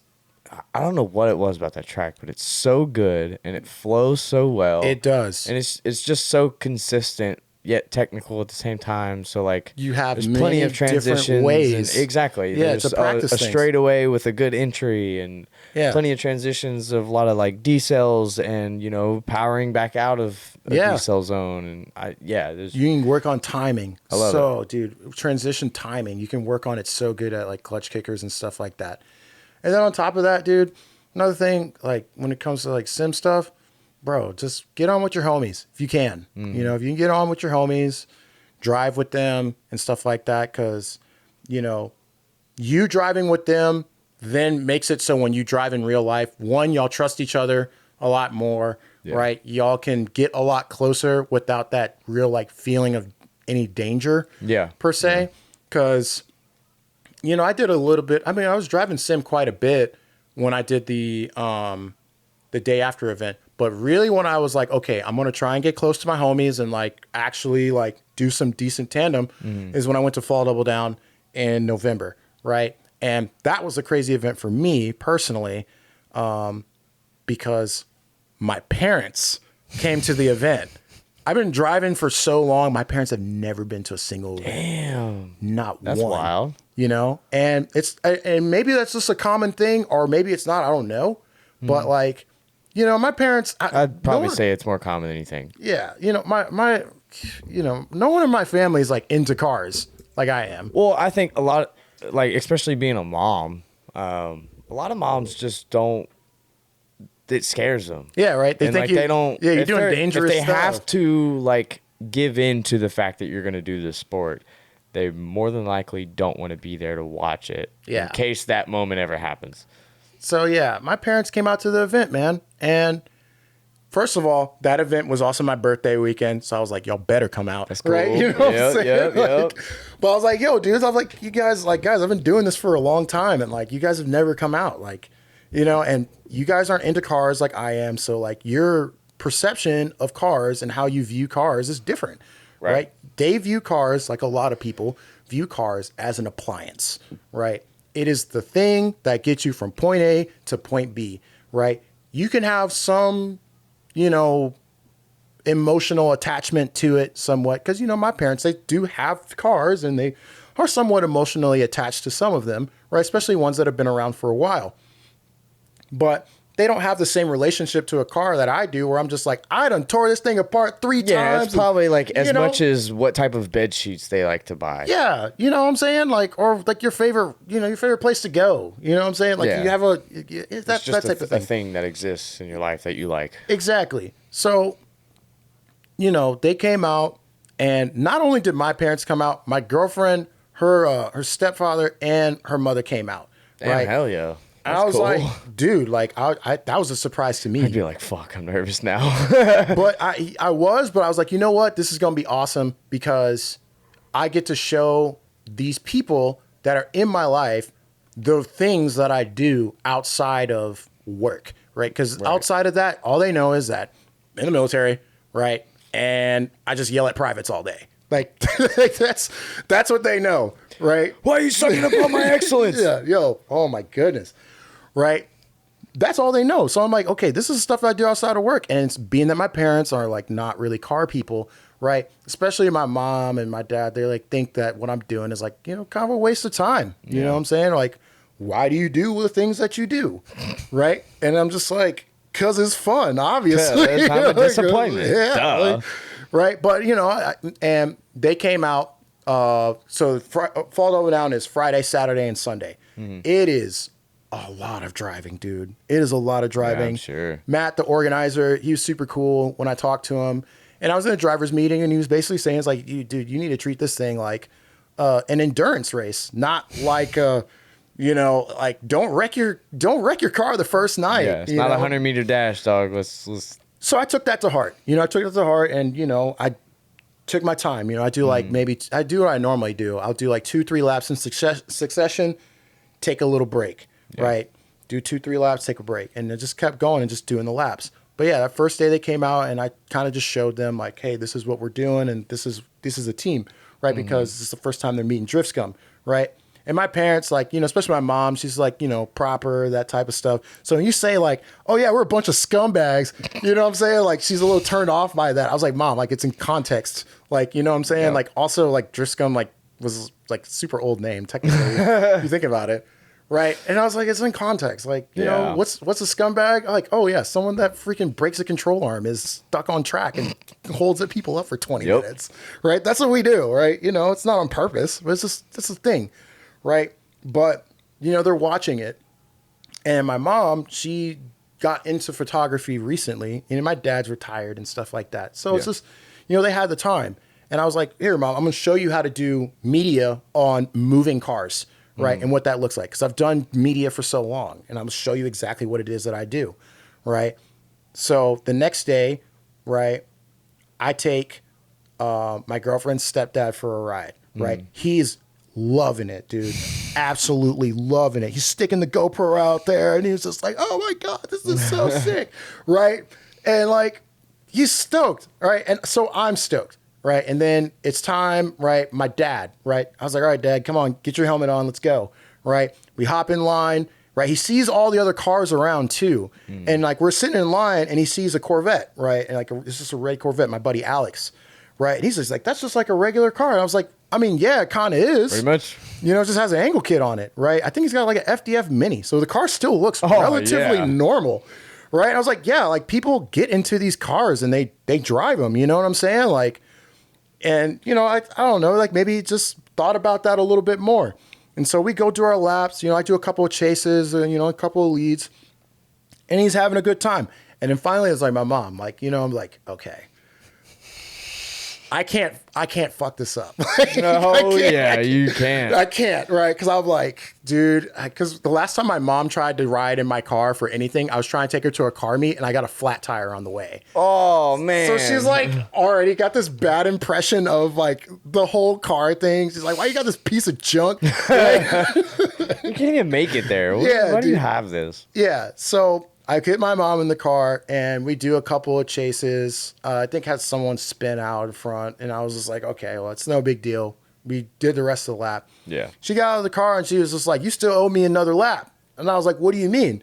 She's like, yeah, we didn't finish that one. And I was like, oh, okay. All right, then. Get the fuck back in. Yeah. So we got back in and, we just had a good time, overall. That's so cool. And, we didn't do that much night driving. One, because I couldn't see shit out there. Yeah. The way that the track was, like, the lights were facing, because it's a circle track, technically. So the lights are facing the outside and we're drifting the infield. So, there wasn't that much light. Yeah. So, but we otherwise were just having a good time, right? And, that was like that was a big moment for me personally, because I was like, parents coming out and, they finally get to ride in a car that I've had for 10 years and they haven't touched and or seen the car since I bought it, 'cause, damn, that's crazy. Yeah. Yeah. I bought it, put an RB in it, drove it 10 hours away and they really haven't seen it since. Right. And then it was like in El Paso and in all these other places. Now right. it's got Jay-Z. Yeah. And then they got the Jay-Z and all this other stuff. Right. And so that's the other thing too. Like, since the beginning of the season, right? So like I said, that Driven Luck event that we did, car paint was roached. The car was slammed for no reason. Second event, which was the day after event, repainted the car, right? And it was one of those things too. Like I was almost going to not show up to that event. I was almost going to not show up because I was like, oh, my car looks like shit. I don't want to be the guy. Like, cause all the cars are Fire Mist Red. Like John's got a sick Fire Mist Red, LS swapped, E46 on Works. Daniel's got the Jay-Z swapped S14 on KFs. Miles, he's got FC, and they're all Fire Mist Red on like KFs and like Eurolines and all these people. Like Chase has got a sick car. Like all these cars are Fire Mist Red. I'm just like, bro, my shit looks like it just got like, dude, chewed up and spit out. Dude, my car looks like a barn find right now. Like, you know what I'm saying? Because the paint just like fell off. Right. And it's not, it's just, I didn't treat the paint that well over the years, Yeah. But I repainted the car and I almost wasn't about to go because I was like, I don't know if I have enough time to do this. But my girlfriend is a freaking soldier, bro. She was just like, no, you're going. Right? She was like, you're going. No ifs, ands, or buts now. Yeah. She's like, you're going. Like, what do we got to do? And I was like, well, we got to sand this thing down at 320 and then 400. And then, we got to do this, that, and the third. And she was like, all right, cool. Where's the sanding pads? And I was like, over there. No, I was like, fuck, now I have to. But yeah, so we start going at it, dude. We start going at it, getting all the stuff done. And at this time, like work gets really like, at that time, work was getting really like, I was coming back super late from work. Like usually I get back at like 5 o'clock or something like that. Dude, I didn't get back one night until like 9, dude. It was, Jesus. Dude, we were working super long. But dude, imagine my surprise.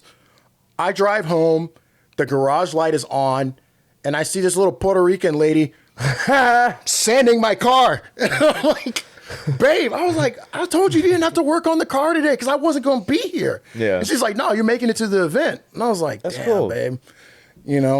So we painted the car. It didn't turn out the way I wanted because the paint booth that I was renting, what I didn't know was that the hours of the shop that I was going to changed on Saturdays versus say Fridays or something like that. Okay. Right. So I got caught short, dude. Like I was spraying, like I got one coat of like fire mist on and he was like, hey man, we're closing in like 15 minutes. And I was like, what? I got like 2 more coats to do. Oh my God. And the flash time is 10 minutes. Dude, I just... What the fuck? Dude, I'd be pissed. I was just spraying the stuff on there, laying it on there, dude.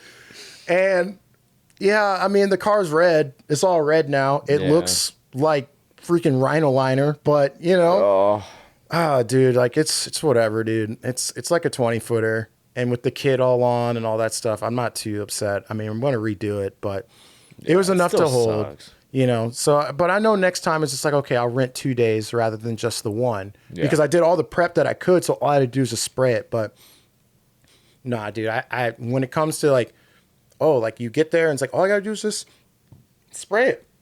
So now you got to tape it up and you got to do all this stuff while you're there. And, you know, taping up a car took a lot longer than I thought it would. And then prepping everything too. But, you know, we got it sprayed. It's all one color. And, you know, it's good. It's all good, dude. You know, awesome. I fixed up some of my aero, you know, got my new bumper fitted up, and then, you know, it was just a good time overall. Like, you know, I'm happy that the car is all one color, even though it looks like an orange, right? That's what I'm saying, dude. Part of it. Bro, it happens. My buddy Matt Wilcox, he made this joke. He said paint by Spalding, like the basketball. Oh no, dude. I'll never forget that, man. I was like, bro, that's what this looks like. It looks like a basketball. So feels just a shade more orange. That'd be perfect. Yeah. So, but yeah, dude, that's how I rounded out my season. I was just fall double down. Parents came through, 30 plus hours of like drifting pretty much. And, you know, the motor took everything. And the best, here's another thing that happened at fall double down, right? So we were talking about the sim stuff. All the sim stuff that I got throughout the year, I upgraded my sim from Thrustmaster to MOZA R5. So now I got pretty much all MOZA stuff, right? And then my girlfriend, for Father's Day, got me the new base to put everything on, right? And so she just got my old base because she wanted to keep driving, because she'd been driving with us just on the desk mount, right? So we put her in that rig, and she's been driving with us. Like, you know, she'll tandem with us, like when we're in servers, our private servers. And yeah, she might be 3-4 cars behind or whatever, but she's still trying and she's still driving and she's learning quite a bit very quickly. She is way more determined to figure out sim than I was. Right? Like me, I was like, my eyes hurt after like an hour. I was like, I'm burning. My eyes are burning. I keep crying. What is it? Yeah. Dude, I told her, I was like, hey, this is how you do this is how you do that. Like, you know, if you get tired, don't worry. It's okay. Yeah. Right. And then like I was doing like 24-hour shift over at, I was doing a 24-hour shift on post, and she like sends me videos like late hours of the night. And I'm like, are you still on this thing? And she was like, yeah, no, I think I got it now. And I was just like, congrats. What the hell? I'm proud. Good job. So yeah, when she got her own rig and stuff and we started driving together, it was all cool. And so the beginning now is that, we're at fall double down. You know, I had to work with Matt, and, you know, we just kind of talking about it. I was like, hey, is it cool if I take my girlfriend down to the donut / warm-up pit, right? And, you know, put her in my car to see how she likes actually driving. And she did really good. Like, she was able to do some donuts, and she was able to do figure eights. And I'm like, this is awesome, right? Except here's the problem now. She wants an S13, and I can't make another. I can't afford another one. And I was like, hey, babe, you should get this Z. She's like, nah, I want S13. I want, like, your car, but just not as, like, that. And I was like, dude, I don't know if I can do that. Yep. So That's the name of the game, though. You go with what you know. Yeah, we're trying to figure something out like Screwed yourself. Yeah, I know. But, you know, it's just the idea that, you know, someone that's never driven, that's the other thing too. She's never driven a car in that manner before, right? There's not a lot of people that are just like, yo, let me just floor it and put the clutch up, you know? Oh, some people can't break that mental barrier very easily because they don't want to break abuse a car like that. They think it's just going to explode. Exactly, right? And so, you know, it's just a milestone, dude. It was super cool to see that, right? So going into next year, what I think is, you know, when I get back from being overseas, I might do an event with her and we just share the car, right? We might do the same fall double down event because they arrange, that's the other thing, they class the drivers, which, you know, I mean, I like when events class drivers, some people don't. Yeah. But yeah, I was just like, you know, I'll sit with you and you will be in the D4 line. Right, we'll go out on track basically by ourselves, right, and we'll just work it out one corner at a time, right, and then eventually you'll get the whole course. And then in the meantime, when you're not doing, you know, laps or something like that, I'll be turning laps in the D2 line or something like that, right, and whatever. And because I know the car is pretty much solid now, right, and the car, oh dude, one of the biggest things that I did is I put an exhaust on the car. albeit it was a straight pipe exhaust, but like before it was just Still like makes it so much better. turbo, downpipe, ground. And I Yeah. was just like, yeah, it's fine. I just Oh, can't. speaking of that, should I do a hood dump for the wastegate, or should I just send it under the car, or If you ask I me, guess I'm going to tell you. merge put it up. into the downpipe is the other? You can do a screamer. I would do screamer out the hood because it just, That's kind of what I'm thinking. Yeah, but I want to that's know what you guys think. Throw that in the comments. What I should do. Yeah. Sorry. Go ahead. But yeah, no, dude, like I put it, just my buddy Harley and I helped, my buddy Harley, he helped me get an exhaust on the car. And yeah, now the sound comes out the back and it's just, wait, dude, the car, when I turned the car on at first, right, after putting everything together, I turned it on like expecting it to like just murder my ears in the garage like it normally does. Yeah. And it just didn't. You're like, Yeah. I was just like expecting this, woo, like it's like normally it does, but like, no, it was just like freaking, mellow. oh yeah. I was like, this is actually manageable now. Yeah. Right. So, Good.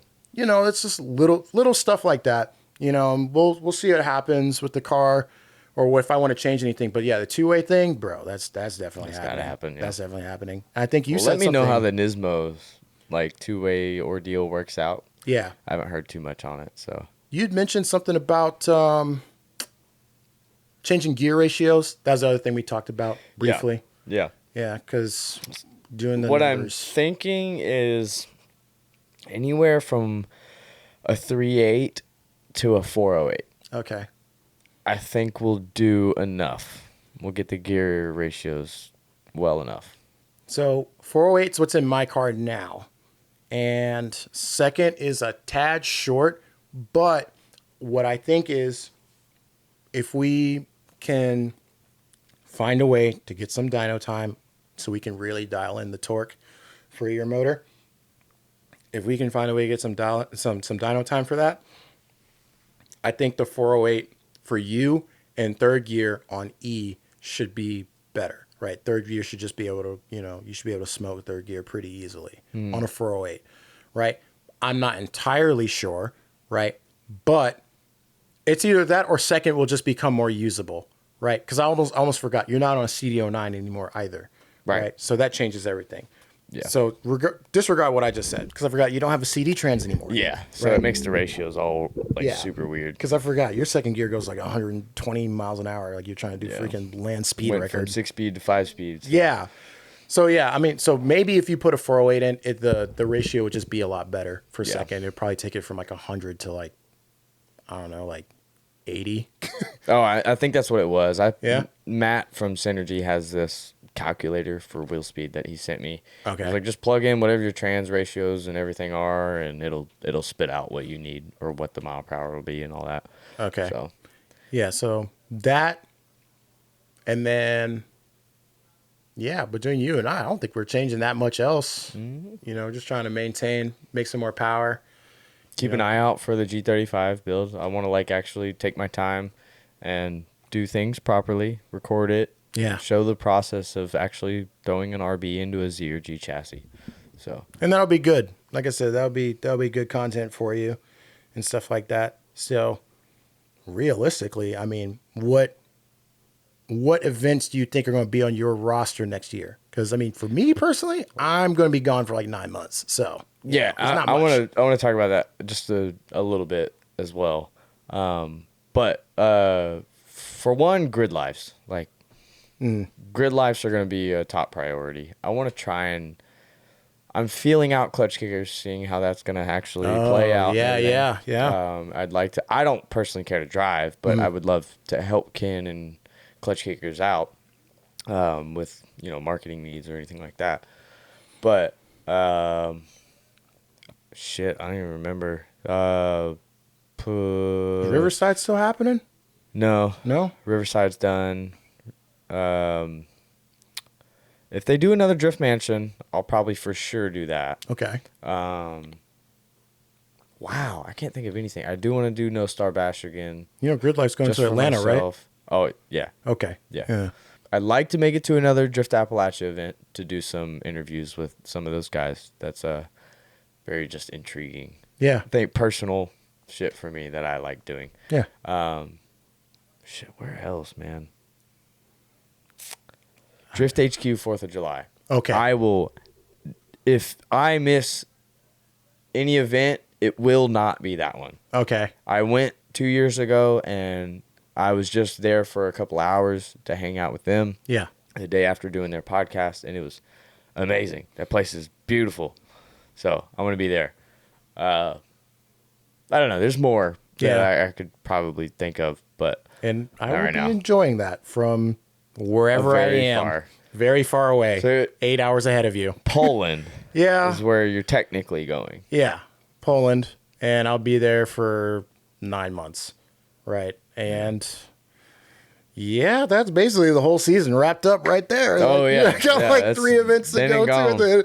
Well, You'll I be able mean, to make stupid cold next year. maybe, you know what I'm saying? But it's like, you know, it's one of those things, part of the gig, right? One of the things that I wanted to, and that's the other thing too. I'm hoping that there's a Veterans Day event or something like that I can go to, right? If not, right, I'm hoping that there's a Veterans like associated event that the homies can go to, because all the battle tested crew, for the most part, battle tested / drift scum, right? A lot of us were intermingled, right? A lot of these dudes I met at Fort Campbell. So John, I met him at Fort Campbell. Chase, this dude Ernest, this dude Marco, like all these dudes, I met them at Fort Campbell, right? And they're all drivers, right?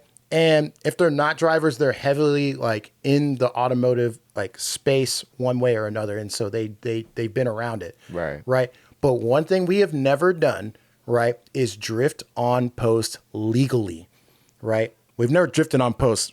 Wait a minute, hold on. We've never drifted on post, right, illegally. But I'm saying like we've never drifted on post in a fashion where it's like, oh yeah, like oh you're a This drifter. is an organized function. Yeah, it's an organized thing, right? And so I saw the whole thing with US Drift going to Fort Liberty, or what was Fort Bragg, right? And they're drifting the airstrip, and they're drifting these motor pools, and they're drifting these places, and they're giving people ride along, soldiers and whatever, right? And I'm just like, man, I wonder how many soldiers are on Fort Liberty that drive, right? Yeah. Because I bet there are, because I know even in Georgia, there's this dude named Eric. He's a drill sergeant.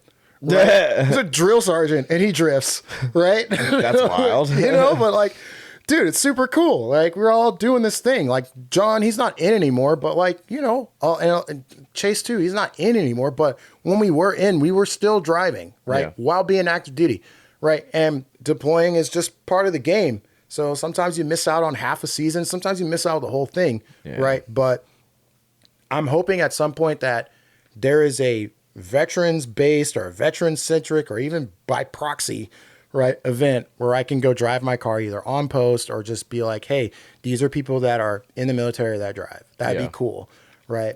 But Not always feasible. yeah, it could be. That. Well, I know I do have Polish listeners. So if anyone is listening and would want to help assist in maybe getting some laps for Hey, you, I'll be while happy if you're I out can there. just get to next level and just experience it.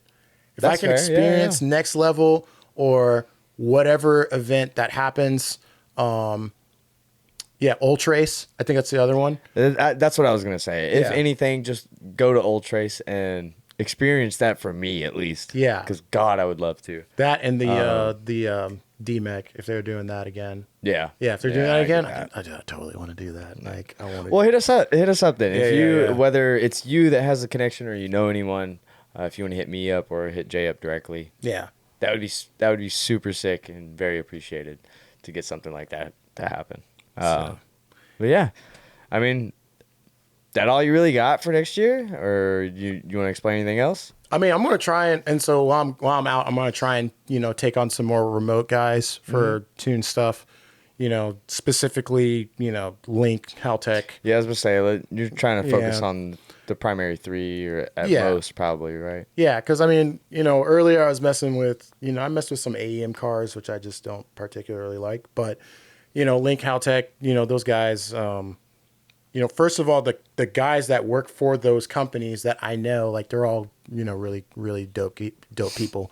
Forrest, super awesome guy, especially when it comes to like some of the issues that I might have, right? Because really there hasn't technically been an easy car that I've gotten ever since I started. Every car that I started, it's Sorry. like, yeah. But you know, it's like, it's just an experience. You know what I'm saying? So, you know, I'm just gonna try and do some more remote stuff and just keep working on that. And then when I get back, hopefully I can, you know, shred some tires and, you know, hit whatever event that's maybe an event that you're at, so we can, you know, turn some laps or whatever it is. Yeah, definitely. I'll see if I can hit a polecat event. If there's a polecat event happening in November, I might try and hit a polecat event because everybody says I should drive it. Like, it's a real good time. And I was like, okay, well, I'm going to, you know. Polecat, I'll say it again. Polecat was peak drifting for me through and through.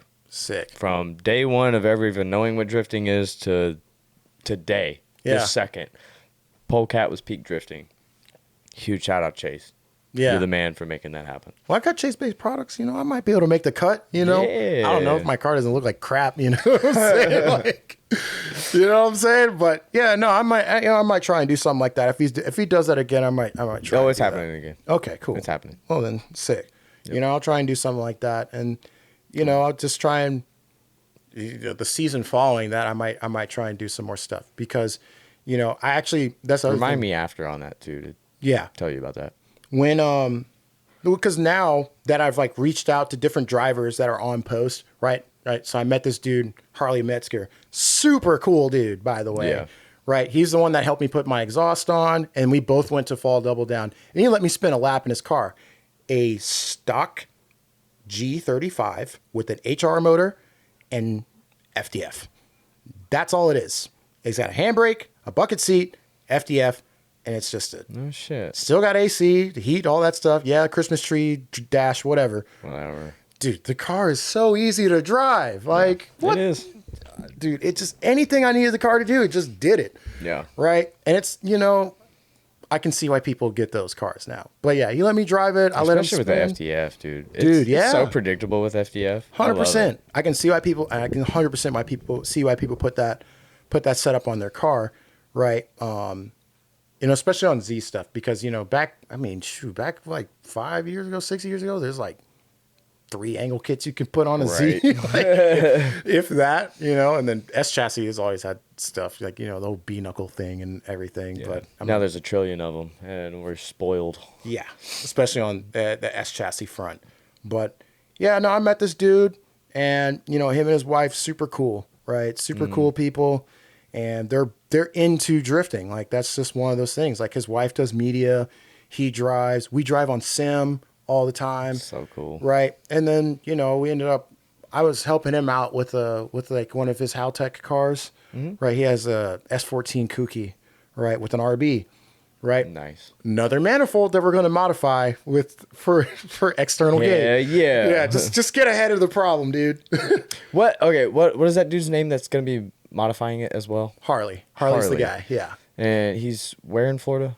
So does he take customers to do that stuff? So he works on post with me, right? So we're in the same brigade. So both of us are going to be gone, right? But we work in different battalions. So like we're in different areas of work. I work IT. He does fabrication. Okay. I was gonna say, like, if that's actually something he does, like, as a side gig, if anyone needs it. I mean, you know, I'm sure if we talk about it, you know, to him, he might be able to, you know, work something out in that way.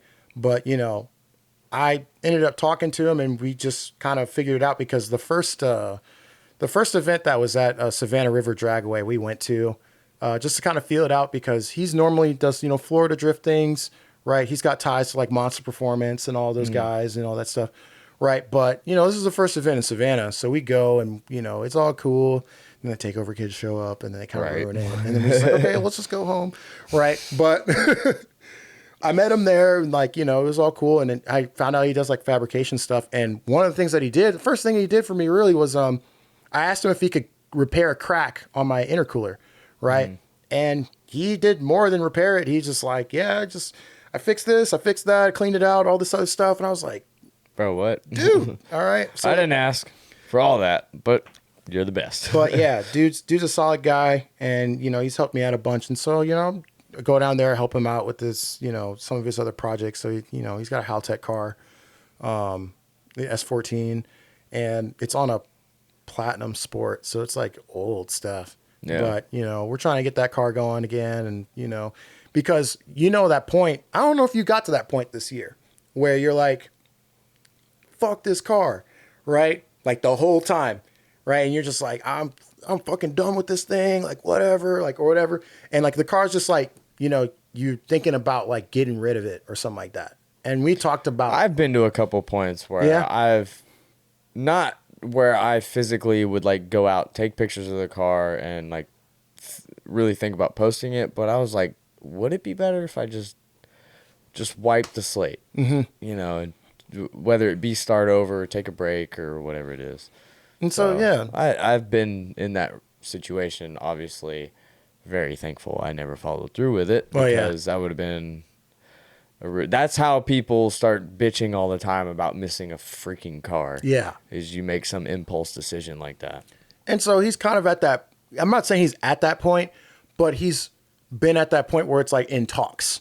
Yeah. You know what I'm saying? Yeah. And I'm just like, dude, this is a kooky S14, right? If you sell this car, the likelihood of you being able to buy another one later on down the line gets worse as time goes on. Yeah. Right? Rapidly. And I was like, I get it. The car's not running right now because, you know, the ECU, like, dude, the ECU wouldn't leave boot mode. Like, it's just like, it's basically like in a coma, right? The ECU is talking to the computer. Like, it's talking to the computer. The computer sees it. It's not doing anything. You try and turn the car on, you can crank it. It doesn't do anything. It doesn't load the software or nothing, right? So he sent the ECU off to Haltech, and you know, Haltech's going to take care of it, hopefully, and everything's going to be good. But I was like, dude, I promise you, once you get the ECU back and we get everything running and it's running good, and you take that first rip at a track or something like that, dude, you're going to be locked in for life, right? Because right now the car is a burden, right? The car's a burden because it doesn't run. And it's just a car, and you don't technically need it because, you know, it's just a drift car, right? It doesn't serve a purpose yet. Exactly, right? But I'm telling you, like, just keep pushing through it, man. Just keep pushing through it, and I promise you, you'll enjoy it, right? And we're slowly getting there. And I told him, I was like, look, dude, my goal for this car is to do these things, right, before we leave, right? And then when we get back, right, my goal is, like, instead of taking the G to an event, we'll take the S14 instead, and we'll go rip that, right? Yeah. And then, you know, we'll paint it. We'll do whatever you do. Because I'm like, dude, once we paint it too, bro, you're locked in, brother. That's it. Like, that's your car for life.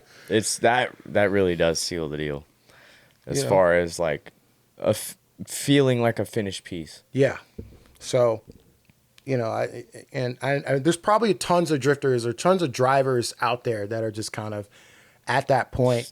And Stuck in limbo. that would be my advice to y'all that are having a car that's not doing much. Just keep pushing through it. And, like, once you fuck the car, anything, no matter what the fuck you do, just keep pushing through it, man. that is one thing I'm, like, not to, like, gloat or anything, but, like, proud of myself in a sense is I get some pretty deep holes. Content sucks, dude. Yeah. Running a podcast sucks. Having a complicated car sucks. Like, Doing all of this sucks. But it's also like, I do look. It's very, very easy to look back at the corporate life I lived before all of this. Yeah. And it's like, immediately, there's no question. It's like, well, there's no turning back anyways. So keep chugging, I guess. Whatever. Yeah. And Would you rather your life suck and be in a shitty situation or suck and do really cool shit 5% of the time? Well, and, you know, especially, you know, like I said, when we were having all those problems, like I remember at one point, I definitely called you, and I wasn't trying to ask about the car. I was trying to ask about you, brother. Like, I was like, is this guy all right? It was a rough moment. I was like, It is was this bad. guy all right? Like, oh, dude, I really hope he's not trying to, like, hopefully he's not talking about selling the car or, like, you know, and then, like, that some of the tune stuff is not working out. I was like, bro, I hope I don't get fired. Like, you know what I'm saying? Like, dude, I was just calling just to, like, make sure you were all right, though. Like, because, you know, it's just, you know, especially when you hit the wall, too, I was like, bro, you good? Like, you know, you know, crashing the car is, like, especially when you just see it all, like, sad and just, like, look like someone stepped on a Hot Wheels. You know what I'm saying? Like, Dude, The that's wheels a on good, camera. that's a good like example of it. Yeah. Car looking like a stepped Oh, on the little rod bends Yeah, and one of the dude. wheels is crooked as fuck. Oh, that's great, dude. Yeah, dude. I was just like, man, let me make sure this dude's mental state is all right, man. Like, I don't give a fuck about the car anymore. I just want to make sure he's good. You know, so Appreciate that. You know, yeah, check on your homies. Especially us drifters. We're fucking Yeah, we're dude. clearly not okay in the head. But yeah, no, man. I wanted to make sure that, you know, we could do what we had to do to round out the season and to see if we had a plan for the next season and what we want to do as far as, you know, the car making more power or just like events that, you know, you're going to drive. There's plenty of plans. I've probably got a 5-year plan I could tell you right now, but it's just how much is that plan going to change as we go? I don't even know where Is I'm the going to be question. living in 3 years. So like, I can only plan out like 2 years. So, Right. you know what I'm saying? Like when I was trying to stay at Campbell, what did I do? I re-enlisted for stabilization thinking I was slick. I was like, yeah, dude, I'm going to stay at Campbell for a while. Like this drift stuff is going awesome, whatever. Little did I know, they were just like, oh yeah, by the way, your re-enlistment, like the stabilization period of that only lasts 1 year from the day that you re-enlist, right? And so the next year, I was like, okay, 2018 sucked because I was gone like most of the year, but dude, 2019 is going to be a banger, right? February of 2019, hey buddy, you're going to Korea. And I was like, no. I Right? fucking hate this world. Yeah, but you know, it's just, you know, it comes with it, bro. But you know, just do what I got to do, right? Absolutely. And so when it comes to this stuff, you know, I'm glad that that you had me on in the first place, so we can, you know, kind of Yeah. keep this kind of thing going. And then I'm also glad that the car went where it went this year, because man, like it's been a hell of a year. So Very true. yeah. Well, I sure do appreciate all the help you've given me for one. So I do want to say thank you for that. Thanks for coming out again too. 100%. Coming be on the podcast. You're always welcome to come out, of course. But I guess let's do the last couple questions. Yeah. For one, what would you say is your best piece of advice now for people just getting into drifting? Stay away from S13s. I'm kidding. No. You ain't wrong. No, I mean, okay. Like, and I think I said it last time. It's just like, you know, just be mindful of what your budget is, right? And just pick a car that has that potential. If it's a Z, cool. The Z has tons of potential. If it's an E46, cool. Those cars have tons of potential. Even a Mustang, right? And I would prefer now that people get into cars where like the car that they get isn't the only car, or not isn't the only car. If it is their only car, it's a car that can do everything. Yeah. Right. It can still take you to work. It still has AC. It's not unbearable. Right. I would prefer that versus someone try and buy a tin can S13 and putting whatever motor that they could find off of Facebook Marketplace inside the car, right? Because then you can get lost in the sauce, and it's like, oh, you're not even driving at that point. You're just building a car. And if you can't build a car just yet, but you do want to drive, try and get a sim, dude. Just try and get into a sim, and that way you can slowly build up your car when you do have time, and then boom, when your car's done, you can just hop in and rip. Right. Yeah. That's what I would say for You'll like get it so quick. new people. It's infuriating, honestly, how fast people learn now with the sim. Yeah. Yeah. I struggled so fucking bad. When you first started driving, like in real life, like you just couldn't figure out, just didn't click. My first event was for one wet and snowy, Yeah. freezing cold on Okay. a road course that did not flow right.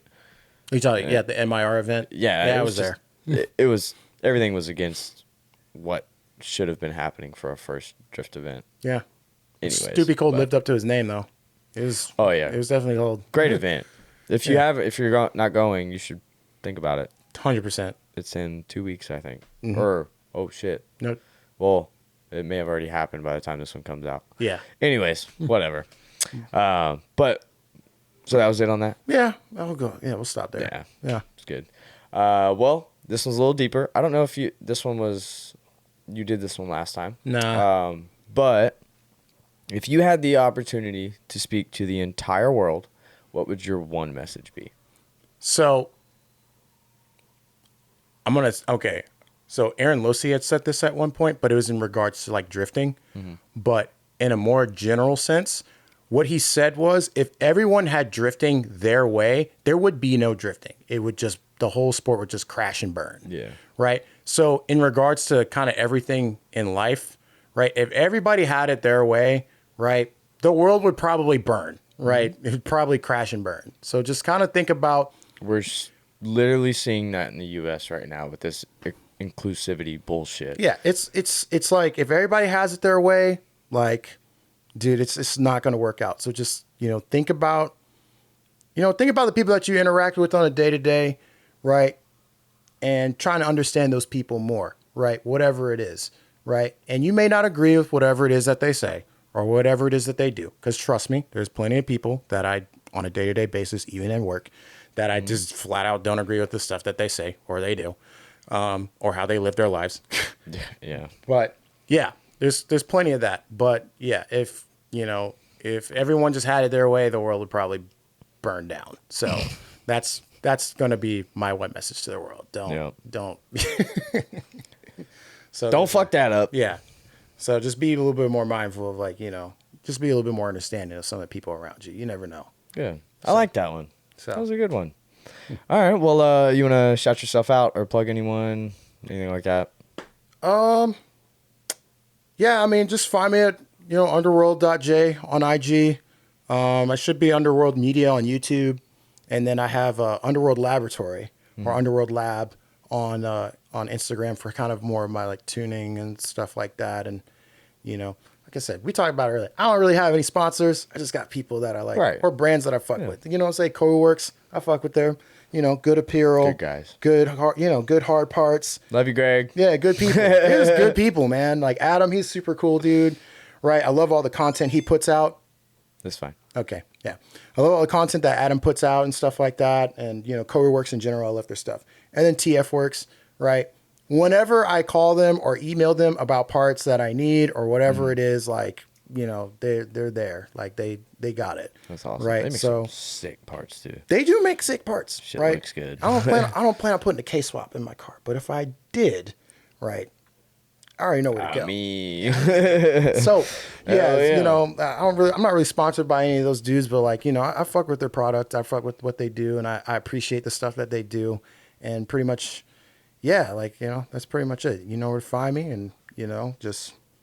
I'm just going to keep doing my thing, If you drift in Poland too, hit us up. Yeah. So we can get that. I'll take a ride along. Make that happen. I'll watch. I don't care, dude.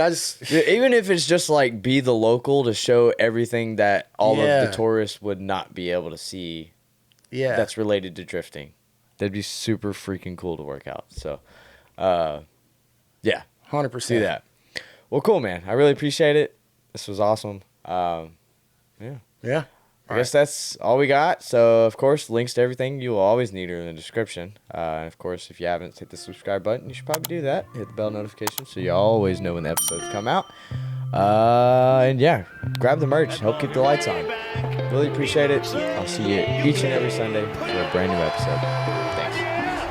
Stacking way up to the ceiling. Trust no bitch, can't catch no feelings. I've been taking long flights from the Bay to Ibiza. 10 home runs, I'm a ball like Jeter. I just want fuck, then I leave her. I'm a young pop star, call the boy Justin Bieber. Got a little money if you want, I can teach you. Whole life a movie, you can watch it in theater. Stacking way up to the ceiling. Trust no bitch, can't catch